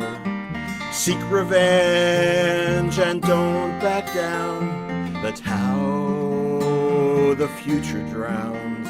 For those ghosts on the sidewalks of my hometown, canyons of stone where their bodies rain down, rubble and smoke mark their bitter end, where the ghosts of the sidewalks rise again.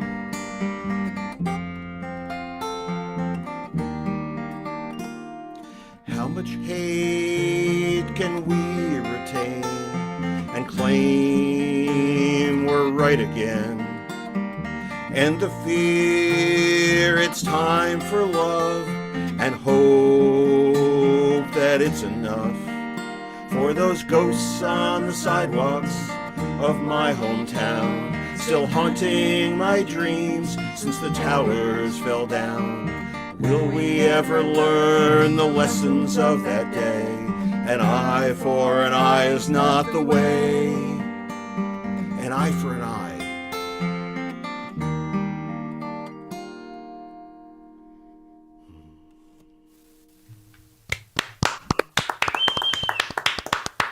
Very Great nice. songs, you Great two. harmony. Very nice.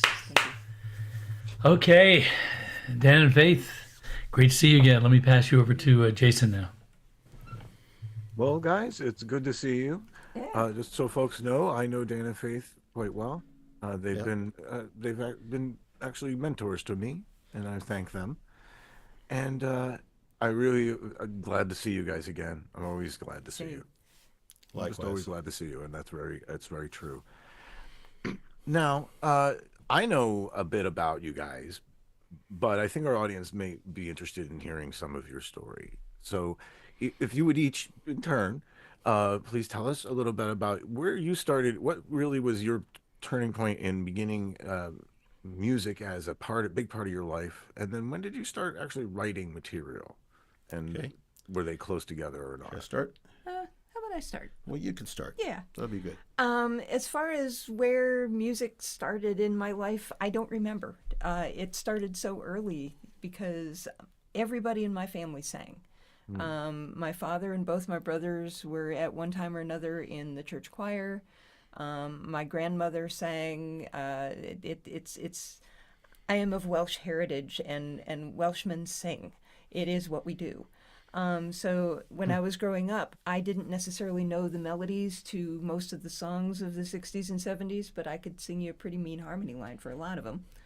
And so I was in choir since I can remember. And my junior and senior years in high school, I was the piano accompanist for the choir, not because I was a great piano player, but because I was the best piano player who was interested. So that kind of worked. And then your background. So I've been singing since I can remember. I was always in choruses.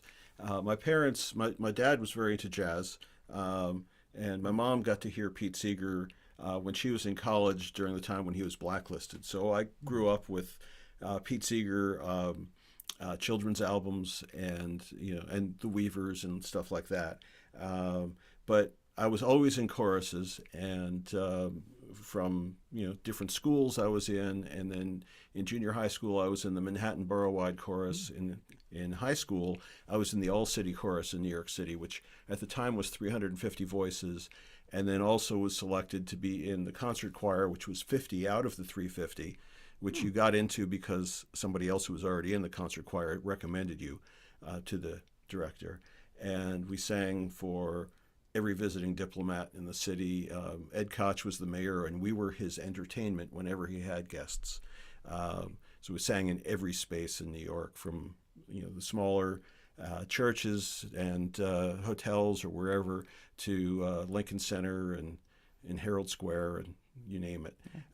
And then we got to college. We actually met in college, Rensselaer Polytechnic in Troy, New York, and there was no time for music. We neither one of us did any music past like our first semester there, and we hung out. We would go see concerts and things like that. Our first date was actually a folk singer in the Albany area named Kevin McCrell. We went to see him at one of the local pubs. But it wasn't until 2006. 2006. Right after your dad died. So, yeah, we had started we'd gotten to satellite radio when they were a new thing. And the folk channel that was on Sirius, before Sirius and XM were together, Meg Griffin was the DJ. And my brother was a big fan of Meg Griffin from WNEW when we were kids in New York City. WNEW, where rock lives. But it was a freeform radio station, and she played all kinds of stuff.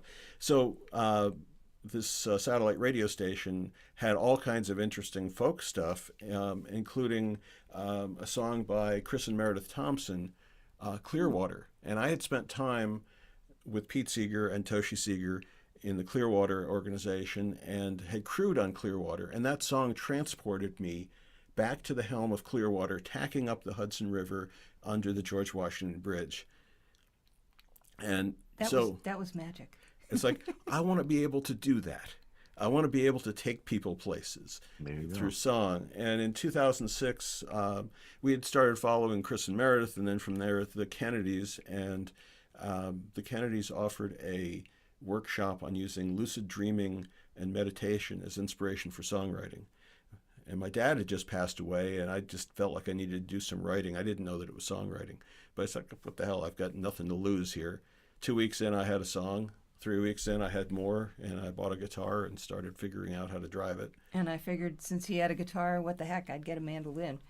And they ran a second session of that same class that I took. And that's how we got into songwriting. And we have not stopped since then. And we have since collected a whole bunch of additional instruments besides the guitar and the mandolin. Like I said, you went from learning how to drive the guitar to guitar, mandolin, I've seen dulcimers. You play the bass. Dulcimer, ukulele, bass. I play 5-string banjo. So all the stringed instruments. Are you guys ever gonna are we gonna ever see you? I know you play the harmonica. So.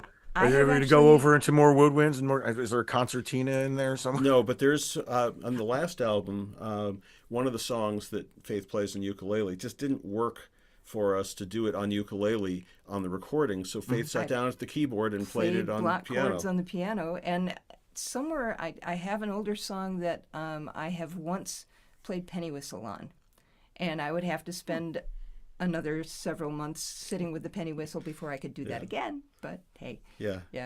Well, it's a start, and they say that's how you learn how to play the bagpipes. So you're on your way. Which I actually find the bagpipes cool, but the half of me that is not Welsh has a lot of Scottish blood. So well, I don't know if you guys ever heard the show that Rick and I did. For folks, I do a show called Folk Talk with Rick Polari, and Rick Polari is my mentor, and these folks know him very well. We did a whole show on bagpipes and the history of bagpipes, where they originated in the Middle East and how they transferred through Northern Africa and Southern Europe and Greece. And he himself plays the Polish bagpipes, which are very different from the Scottish ones. Yes, which are it's pretty much just a goat, and just pick up a goat and squeeze it, and that's as he said, it sort it. of tastes like a goat as well when you're playing it. Which it is. In case people don't know what we're talking about, the Polish bagpipes are called a koza, and it literally is made out of a goat skin. Which is really a bladder is how a bagpipe was made. So, anyway, enough goofing around about instruments. I'd ask you to explain your songs, but your songs are very clear and I know them very well. So, you probably haven't heard Ghosts because truly other than it's on our album, but it was first played in public last Yesterday, night yeah. because Oh, really? Dan has never been able to make it through it before. Yeah, when we were It's recording such an emotional song. so It is. it's really my story. Around Yes. 9/11, I have not felt comfortable in the city since 9/11. I grew up there, and there's pieces in there that are all my story and people in my life. And we had a friend who was on one of the planes that hit the towers, but the original prompt was Ghosts on the Sidewalk, and that brought back a memory of an image that a 6-year-old daughter of a childhood friend of mine had drawn of the towers in crayon with stick figures clinging, falling, Landing. and landing. And there, so that's one of the pieces. And you know, the line of I couldn't tell black from white, each one looked the same. It's from my friend Amy, who was on the last train into last subway in under the towers. She came upstairs and ran, and she was covered in ash like everybody else. And everybody looked the same, covered in ash. Yeah. Right, indeed. And when so we recorded, Go ahead. recorded that one for the album, Dan, we recorded it, the vocals 4 times, and Dan looked at me afterwards and said, "Please tell me you have everything you need. I cannot sing it again." Yeah. So, Right. So I was wanting to ask, how do you, you said you just performed it last night for the first time. How do you fit a song like that into a set? I assume it's not for every night. No, and that one, you know, so Joe Jenks produced the new album, and he has been pushing me since we did the album to play that song out. And you know, I've always said, you know, I just can't do that one. And I finally I spent most of last week just playing through that song to the point where I could actually do it. We were at this open mic over in Windsor, which is like a delightful place with a huge listening audience, and it just was time. And you know, with what's going on in the world today, it just felt like it was time to finally bring this one out. we need cautionary tales. Indeed. Yeah. And so open mics, once again, open mics to the rescue. Yeah, That's right. it was a place That's to our theme try it. today. And we played it this morning in a church service. Oh, so you've actually did it last night and today. So you've really, Yeah, so this is you're the like third time playing getting to it. the point where you can feel you can include it in Yeah. things. Yeah. Okay. That's great to hear. That's good to hear. So- And that's it. And it's interesting to note how that you know, again, if it's a difficult song to sing, you got to of course pay attention to not, you know, you can't do it all the time because it takes the energy and emotion out of you. Yeah. So you have to pay attention to where you're putting it Yep. in the Always. set. And Life is a Dance is a light, fun, happy piece, which I think we'd played in your sing-alongs. You did. And you know, that's a fanciful. You know, the guy who hays our fields. I like to think of him, you know, like goofing off and dancing around. Although It's a great image, in fact. His new knee probably would not appreciate that. So yeah. He's going slow, maybe. All right. but he's a great guy, and yeah, that was part of February Album Writing Month in 2024. So Nice. a whole lot of our new songs came out of February Album Writing Month. The last, you know, we've done it 3 times now. So. And we have some from this year that I think are going to end up in our sets coming up this year. Yeah. Well, there you go. Nothing. more There's political nothing stuff, like yeah. having a way to focus on your creativity for a little while to get some of that out there. So congratulations on the album, by the way, thank you for coming and playing these songs on Open Mic America. Thank you. Good to see you guys again. All right, thanks, guys. And we're running a little late tonight, so I'm going to kind of switch the lineup here and let Rebecca kind of move in because she's got some issues about the lateness, especially playing in her apartment. So let me move on to Rebecca Berlin from lovely Silver Spring, Maryland. And she performs at the Spark in Tacoma Park, Maryland, on Tuesday nights. Morseburger's Tavern, which is Rob's Open Mics in Catonsville. I hope I get that. Maryland, Sunday nights. Restaurant 198 in Burtonville, Maryland. Let's see, virtual open mic on Monday nights through Rob's Open Mics. So, Rebecca, go ahead, and then we'll come back to Stephen and Tom. Thank you so much. I'm sorry. I just moved to an apartment recently, and so it's getting used to a whole new paradigm of like having to have polite hours with with music, which I wasn't used to. This song is called Sweater. I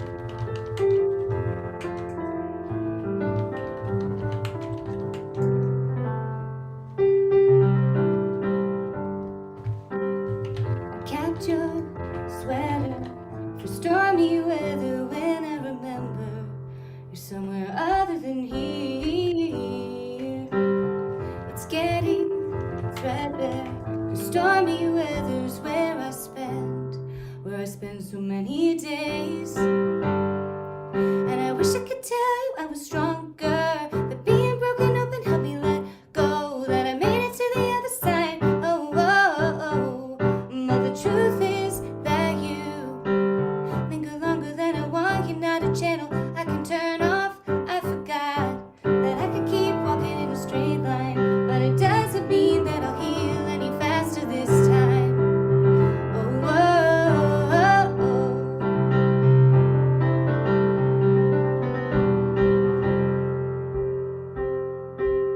I wrote you letters, folded my love into words on pieces of paper, stamped but never sent them. I tried to conjure the feeling of you, but you just slipped through my hands. And I wish I could tell you I was stronger, that being broken open helped me let go, that I made it to the other side. Oh, oh, oh.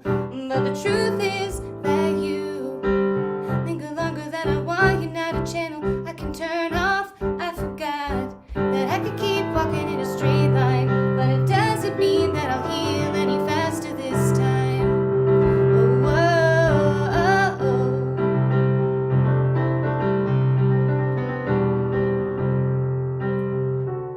I thought holding on longer would mean I could keep you close, even though I know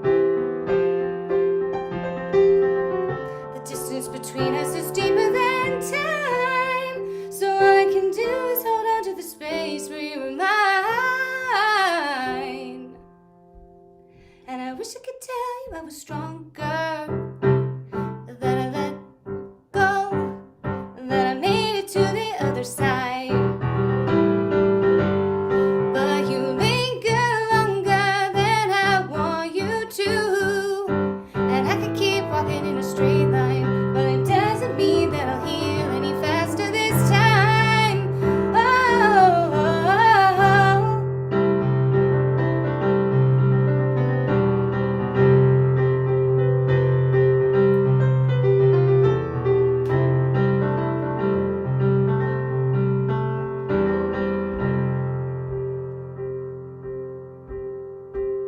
I kept your sweater for stormy weather when I remember you're somewhere other than here.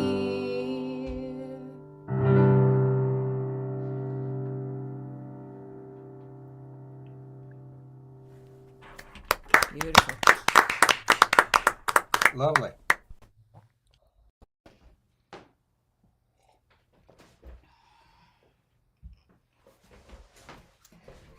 This next song is called Time to Kill. And as a person who finds it sort of challenging to slow down in all sorts of ways, I wrote this about someone that makes me want to actually slow down and take my time.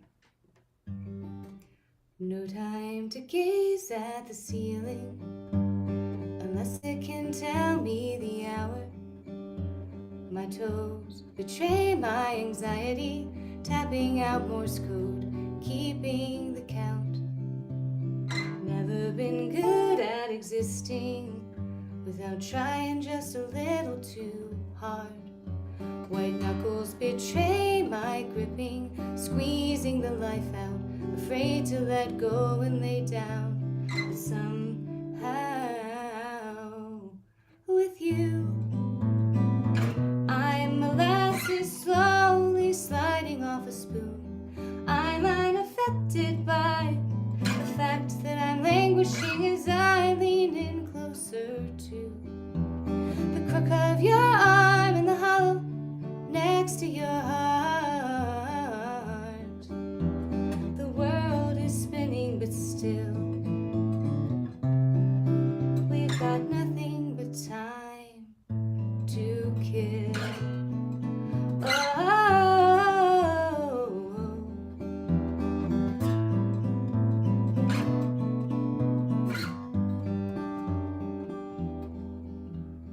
thought I would find it alarming to let you see all of my skin, 'cause I'm used to covering up and then telling myself there's no way you could love every inch.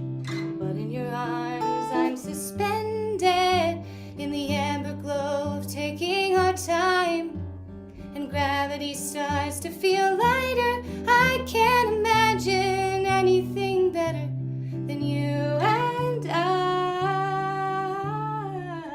with you. I'm molasses slowly sliding off a spoon.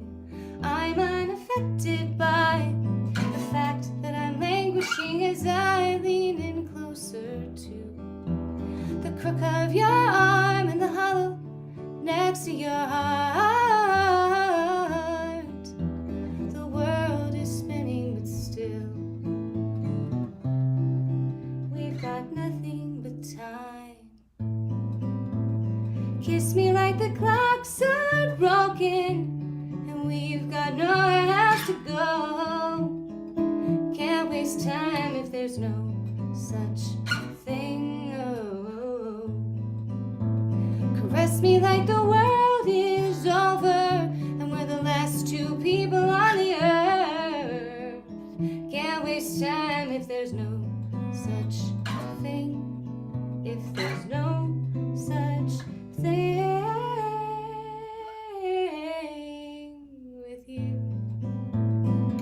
I'm molasses slowly sliding off a spoon. I'm unaffected by the fact that I'm languishing as I lean in closer to the crook of your arm and the hollow next to your heart.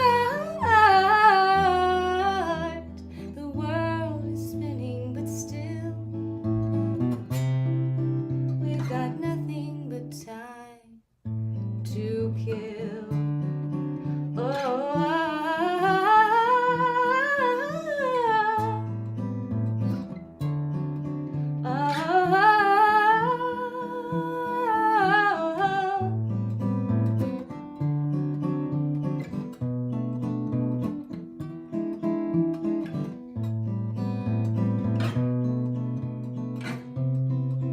we've got nothing but time.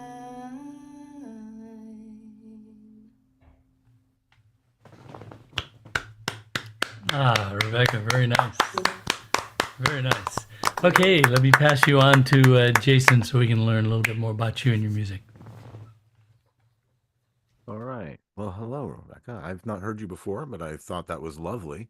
Thank you. And I really enjoyed both the fact you're playing both piano and guitar. That was cool. Want to tell us about your, what was the catalyst that get you into music? And then where did you start where did it go from an interest in music or performing into writing material of your own? Well, I grew up in a musical household. My mother was a trained opera singer, and although my dad wasn't a performing musician per se, professionally, he did have a good singing voice and really enjoyed music. So it was always around. And so I pretty much started singing from a very young age, started playing the piano when I was in first grade. And pretty much like from the beginning of my relationship with the piano, I always wanted to add my voice to it. Like I would sing along with the scales and classical exercises that I had to do. It just felt like that was natural to do that. And I used to actually get in trouble with my teacher. She'd be like, stop singing with all the exercises, like just play the piano. But it was just in my DNA to do so. And I've also always been a writer of poetry and prose and, journaling and all the things. And so I guess it sort of started with singing with the piano, and then I'd start to improvise on the classical pieces, which also got me in a fair amount of trouble with my teacher because I'd want to do my own interpretation of the piece we were working on. And so I think like in elementary/middle school, I started putting together some of these compositions and just starting to write my own stuff. And then it just kept evolving. And my sister and I actually had a band for a time. So my whole family sort of just loved music, and my sister and I would play. And I gave it up for about 13 years to pursue some other things, but then finished my degree at Berklee College of Music, which I had started in my early 20s, and got back into performing a couple summers ago. And I've been doing that ever since, and in the middle of now finishing an album and all of that. So it's sort of been in and out of my life, but mostly a steady background. And I've always just sort of felt like it was natural to have things to say and say them with the vehicle of words and music. Well, thank you. I think that's been an interesting theme tonight. A lot of folks have had coming from a musical background or had been able to do it from a very young age, and I think that makes a big difference. You can tell you have a great ease and facility with what you're conveying. Um, we're running a little late, so I'll just say, is there anything you want to tell us about the last song, or anything that you want to share about that? That would be cool. The last song? Yeah, sure. Yeah, Or either of the songs. Just a little, any tidbits that you want to tell us about it. Sure. I mean, the first song I wrote because I was thinking about the process of grieving. And after my grandpa died, I kept a bunch of his sweaters to try and hold on to like a visceral piece of him when you can't really do that. And so I was musing on the fact that, that grief is such a nonlinear process, and you always sort of, at least I always sort of wish it would go faster than it actually does. But sometimes you just have to let it take exactly the time it takes. And then the second song, as I sort of mentioned in the introduction, it's just about the idea of like having someone who actually makes you want to slow down, and what a lovely thing that is. I think,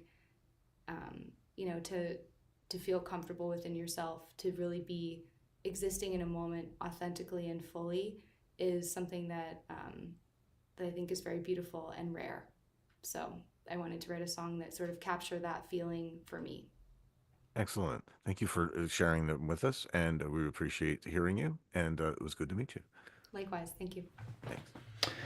Okay, great. Hey, listen, I need to make one more small change here in the schedule, because we got the same issue on the East Coast. So, Stephen, I'm going to ask you to forgive me for doing this, but I'm going to make you the final performer on tonight's show right after this next one, and you can close us out. Let me scoot Tom Maynard Thompson in right now. Oh, Tom Maynard in from Thompson, Connecticut. And he performs at the Parish Center for the Arts in Westford, Massachusetts, the Ellen Schmidt Open Mic in Boxborough, Mass., Roslindale Open Mic, it's a virtual open mic, Catbird Cafe virtual open mic, Universal Voices Open Mic in Harrisville, Rhode Island. So, Tom, take it away. Thank you, Rich. Really appreciate this. It's great to be here tonight. I'm really, really loving what I'm hearing tonight, and I'm grateful to be a part of it.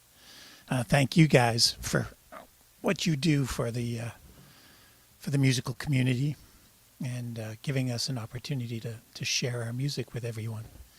So I'm going to give you a little bit of clapping to Rich and Dave and Jason, Daphne, the whole crew.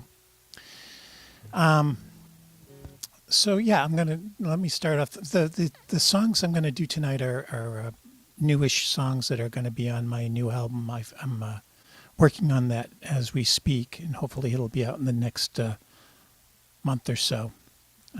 It's going to be called Everyday Yearnings, and this song here is called Take Me Home.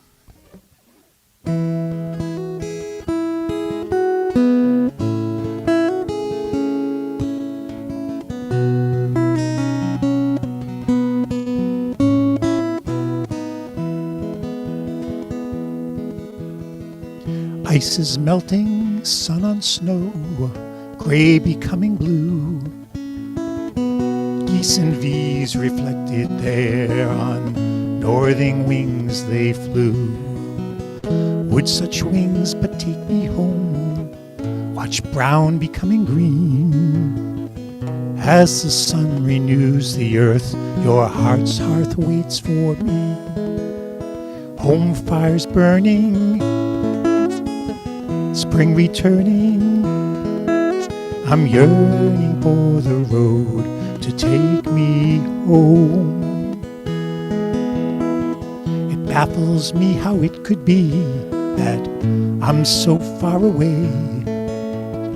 Why should my journey lead so far?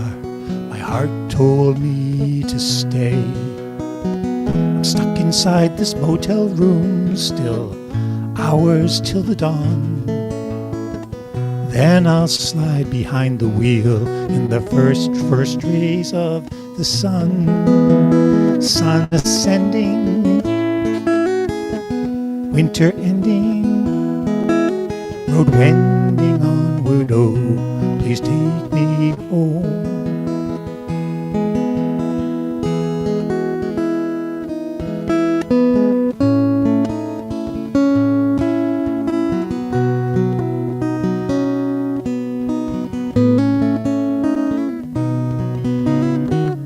You are there at journey's end, no need to wander more.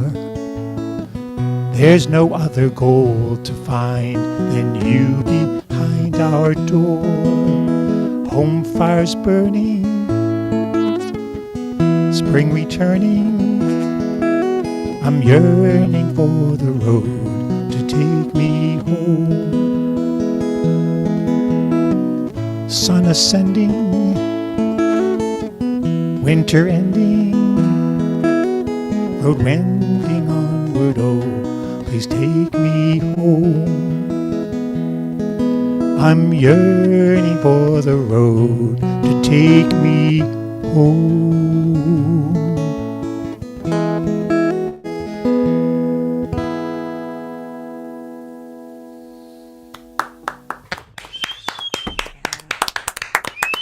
Thanks.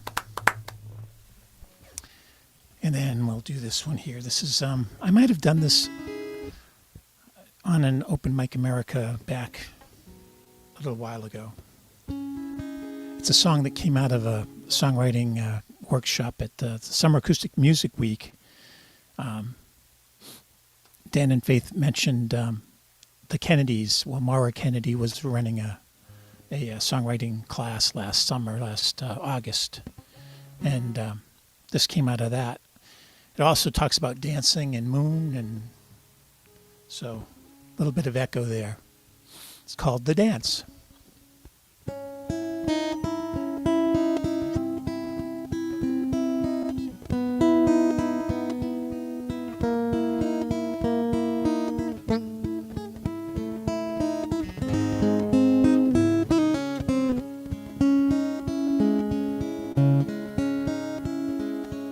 Tissue paper shreds and tears, the evening storm, last remnant clears.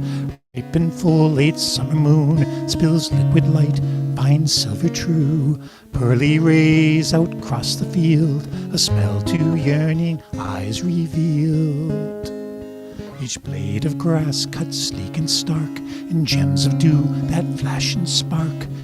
Each crystal orb a tiny moon that cling to toes, fling fiery runes that somehow tell a Trouveur's tale, invoke a music hoary hail, a pas de deux, a courtship rite tween firefly and fairy light. Dancing to the earth's first song, the dance to which we all belong. Each tree, each bush, each fern, each moss, each stream cascade, each wave foam toss, each heron, blackbird, chickadee, all who move and breathe and dream. Dancing to the earth's one song, the dance to which we all belong.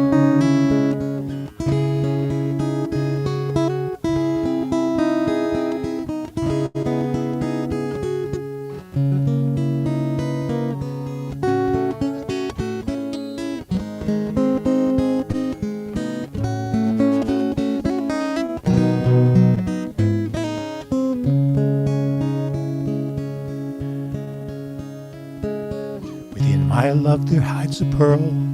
It lies where tides and currents swirl. A pearl, the moon there shining bright. In the depths, a single light. Just beyond a finger's tip, where lungs burn and heartbeats skip. Just within a lover's dream, where longing may our fates redeem. A Pearl the moon beyond my reach, its tidal pull waves on the beach. Though I have no right to claim, I offer in my dreams a flame, a star to hang in darkest night. That star and moon might both burn bright. A pas de deux, again a dance. I know I can't deny the chance to dance with you, the earth's first song, the dance to which we all belong. Each smile, each sigh, each glance, each touch, each day, each night, which holds so much. An hour a day, a year a life, your gift to me, the moon's sweet light. Dancing to the earth's one song, the dance to which we all belong. Dancing to the earth's one song, the dance to which we all belong.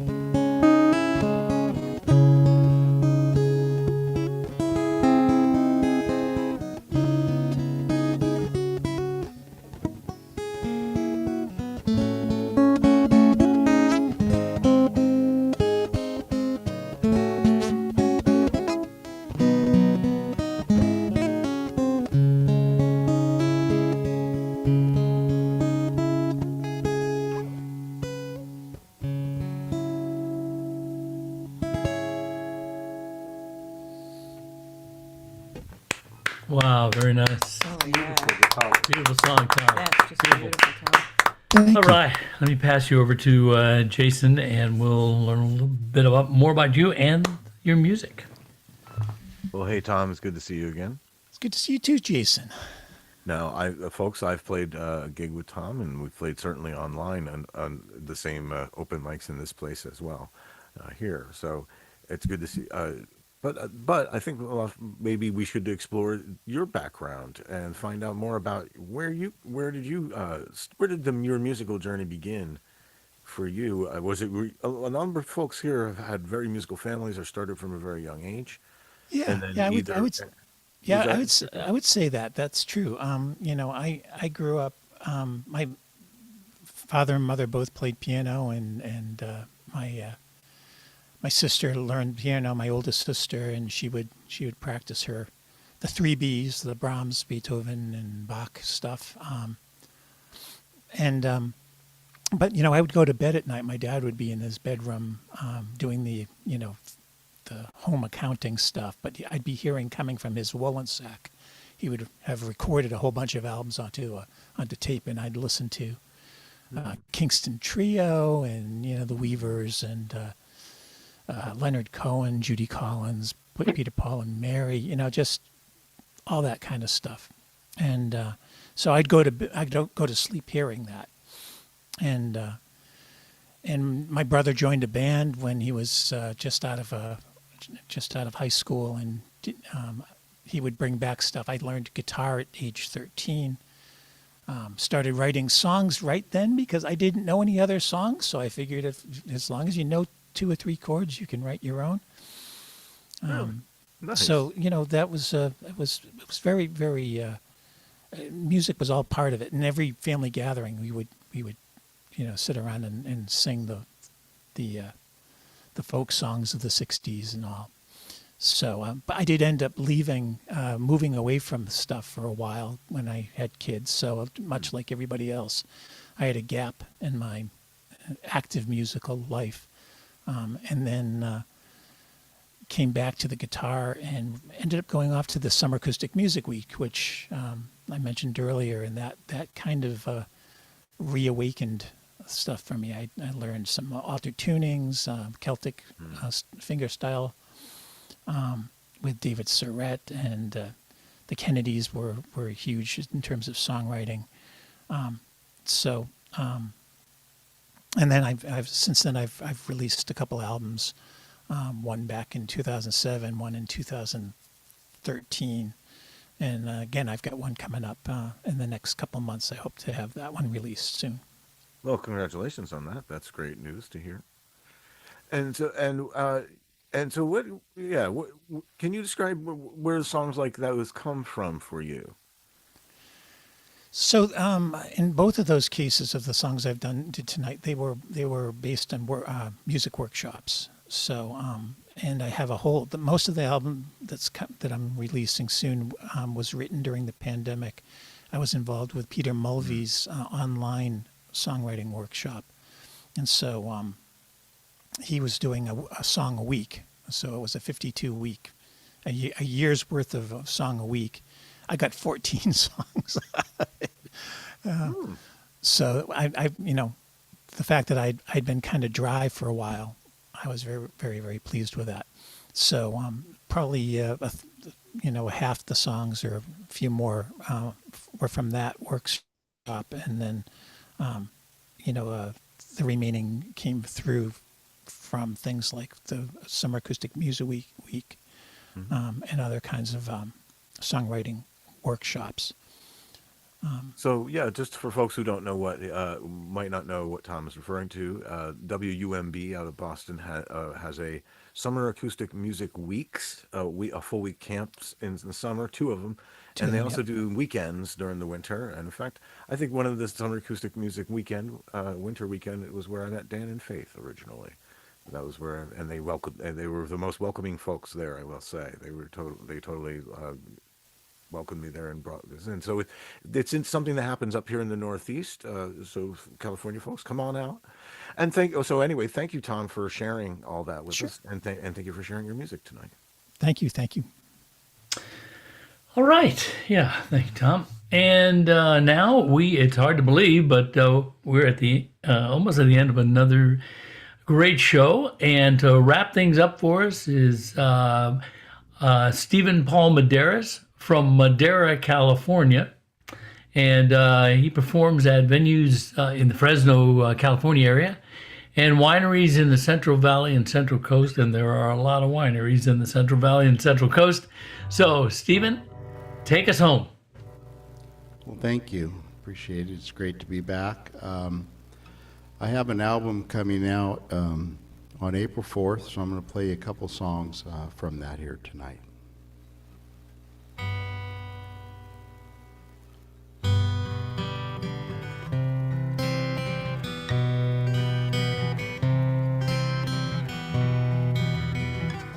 This life of mine is like an ember, burning slow deep in September. Leaves are turning all around me, and winter will soon be here. They say in a matter of time I won't know this home of mine. May not recognize my children or call out to a friend. When you call my name, if I don't answer, look into my eyes and know that I still feel your love in this heart of mine.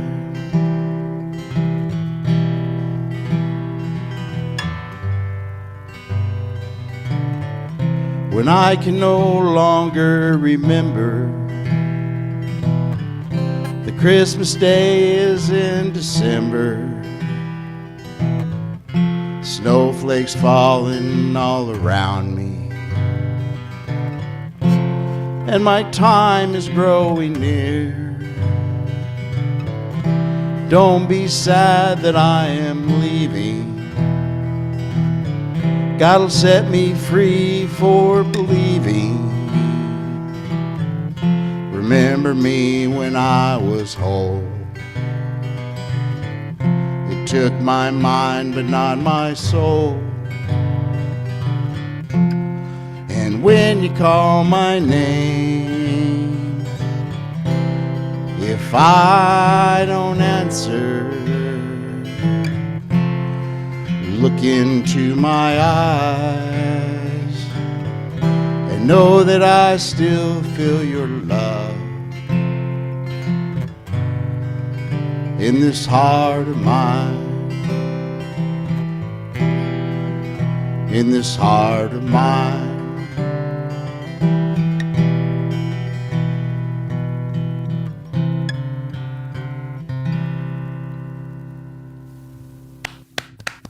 Very nice. Yeah, it's beautiful. Yeah, great tune. Great tune. So for those of you that have had the fortune of enduring love throughout your life, this is a song that's a little bit of a tribute to that.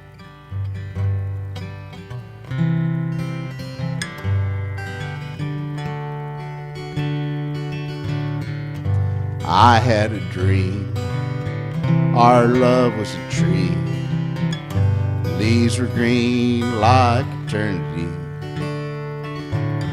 roots deep in the ground, started with a seed, and branches spread wide, bending in the breeze. Changes in the seasons, all the right reasons, stronger in time, winter to fall. We had it all, we were evergreen. Spring rains came, its flowers bloomed. Sweet aroma reminded me of you. In the summer sun, through the test of time, that tree grew wiser like the trust we would find. Changes in the seasons for all the right reasons, stronger in time, winter to fall. We had it all, we were evergreen.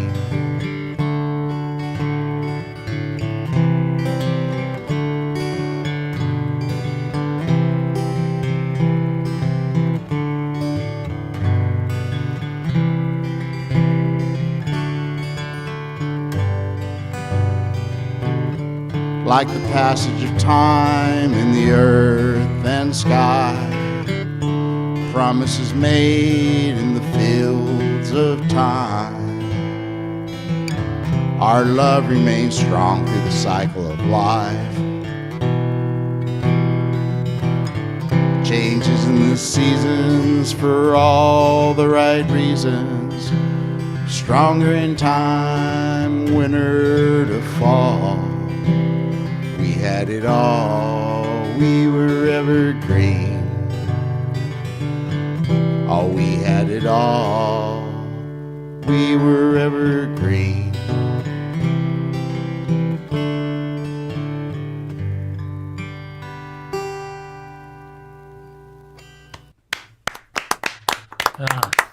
Very nice. All right, Stephen, let me pass you on to Jason so we can learn a little bit more about you and your music. Well, that was beautiful, Stephen. I Thank you, really Jason. enjoyed that. And it felt very loving, that last whole thing. It felt, Thank you. you could feel the consonants of the music really work together with the lyric there. So tell us a bit about your musical journey, if you will. How did you start out in music, and what would you say was the catalyst for making you feel that music was going to be in your life, and excuse me, and when did you start writing then after that? Yeah. So I didn't come from a musical family per se. I believe I'm the only person in my family that plays a musical instrument, as far as I know, back in time. But my parents were avid country music fans, so I grew up listening to country music. And then I gravitated, of course, to other genres, and I picked up the guitar and started to really actually learn the guitar in my late teens, and started writing songs when I was in my mid-20s. And I wrote very sparingly over a 35 year period.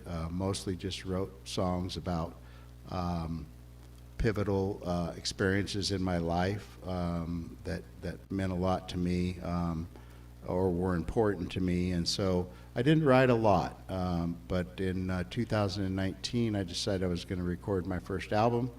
which was a compilation of some of those songs that I wrote over that 35-year period. And then I decided, well, I'm going to actually learn the craft of songwriting, because I hadn't really studied the craft. I just wrote what I felt, and I created melodies. So pursued that aggressively, and then like most of us, I had a lot of time to write in 2020, and so I wrote some stuff and recorded a couple EPs and released some singles after that, and just have been kind of writing very prolifically and pitching my music where I can to publishers, mostly in the country and Americana field, and trying to do the film and TV thing a little bit as well. Oh, cool. And so we had two very different kind of songs there. Yes. You want to tell us a little bit about each one of those, just where they came from? Yeah, those are probably the two most diverse songs on the album of 8 songs. And Heart of Mine, I wrote, I was inspired to write that to try to bring some comfort to some of my friends and more distant family members who are experiencing or have experienced parents that they lost to dementia and Alzheimer's. And I wanted to write something that would provide some level of comfort to them. So that was what was behind that song. Very effective. And Evergreen was actually, I don't dream songs like a lot of songwriters do, but I often wake up with either a line or a thought or a concept in my head. And I woke up one morning, and what I had in my head was, our love is like a tree. And so I decided that I would write a song about that subject, and certainly had my parents in mind when I wrote that, for sure. It's always I think that's part of that's the most important central part of songwriting, is a good idea, and not letting it, recognizing the good idea as a good idea, and letting it direct you where you need to go. So congratulations on that. It worked very well. Well, I want to say thank you for bringing your music to us. We really appreciate it. I hadn't heard you before, and I really enjoyed your sound. And so, yes, good luck. Thank you, Jason. Nice to meet you, and thanks everybody. Thanks for having me again. All right, and Stephen, yes, thank you. Thank you for wrapping up our show. And it's hard to believe, but here we are at the end of another great show here on Open Mic America. And so right now, I would like to thank individually each of our performers, and as I say your name, feel free to wave to the audience. So I'd like to thank Eric H.F. Law, Soch, Steve Anderson, the elder singer, Norm Bowen, Robert Edgar, Dan and Faith, Rebecca Berlin, Tom Maynard, and Stephen Paul Medeiros. So listen, remember to check our website, openmicamerica.com, for links to the music of all of our Open Mic America performers. And you can find archives of all of our shows there. Also, I want to thank Jason Baker, tonight's interviewing host. Thank you, Jason. And Capo Dave Williams, tonight's engineer and our founder.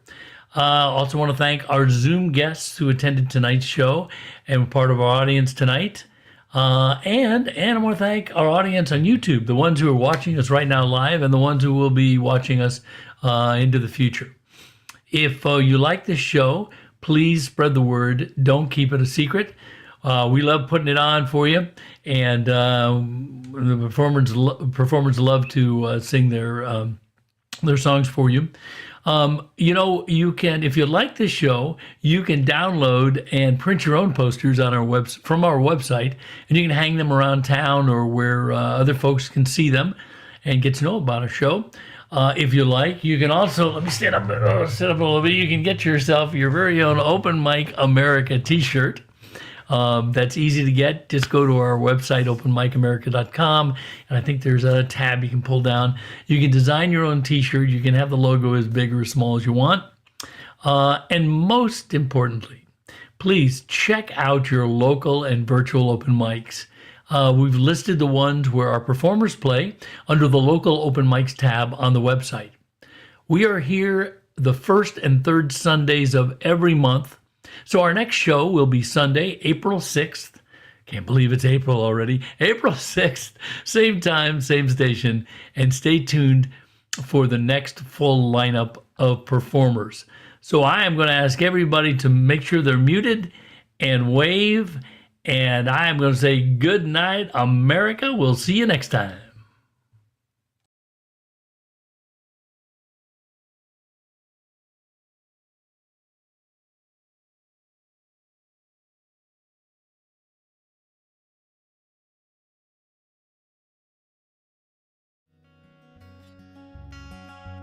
If you meet me at the corner of Russell and Albina, just about a block from Mississippi Avenue, I'll take you to a house where they hang carpets on the wall.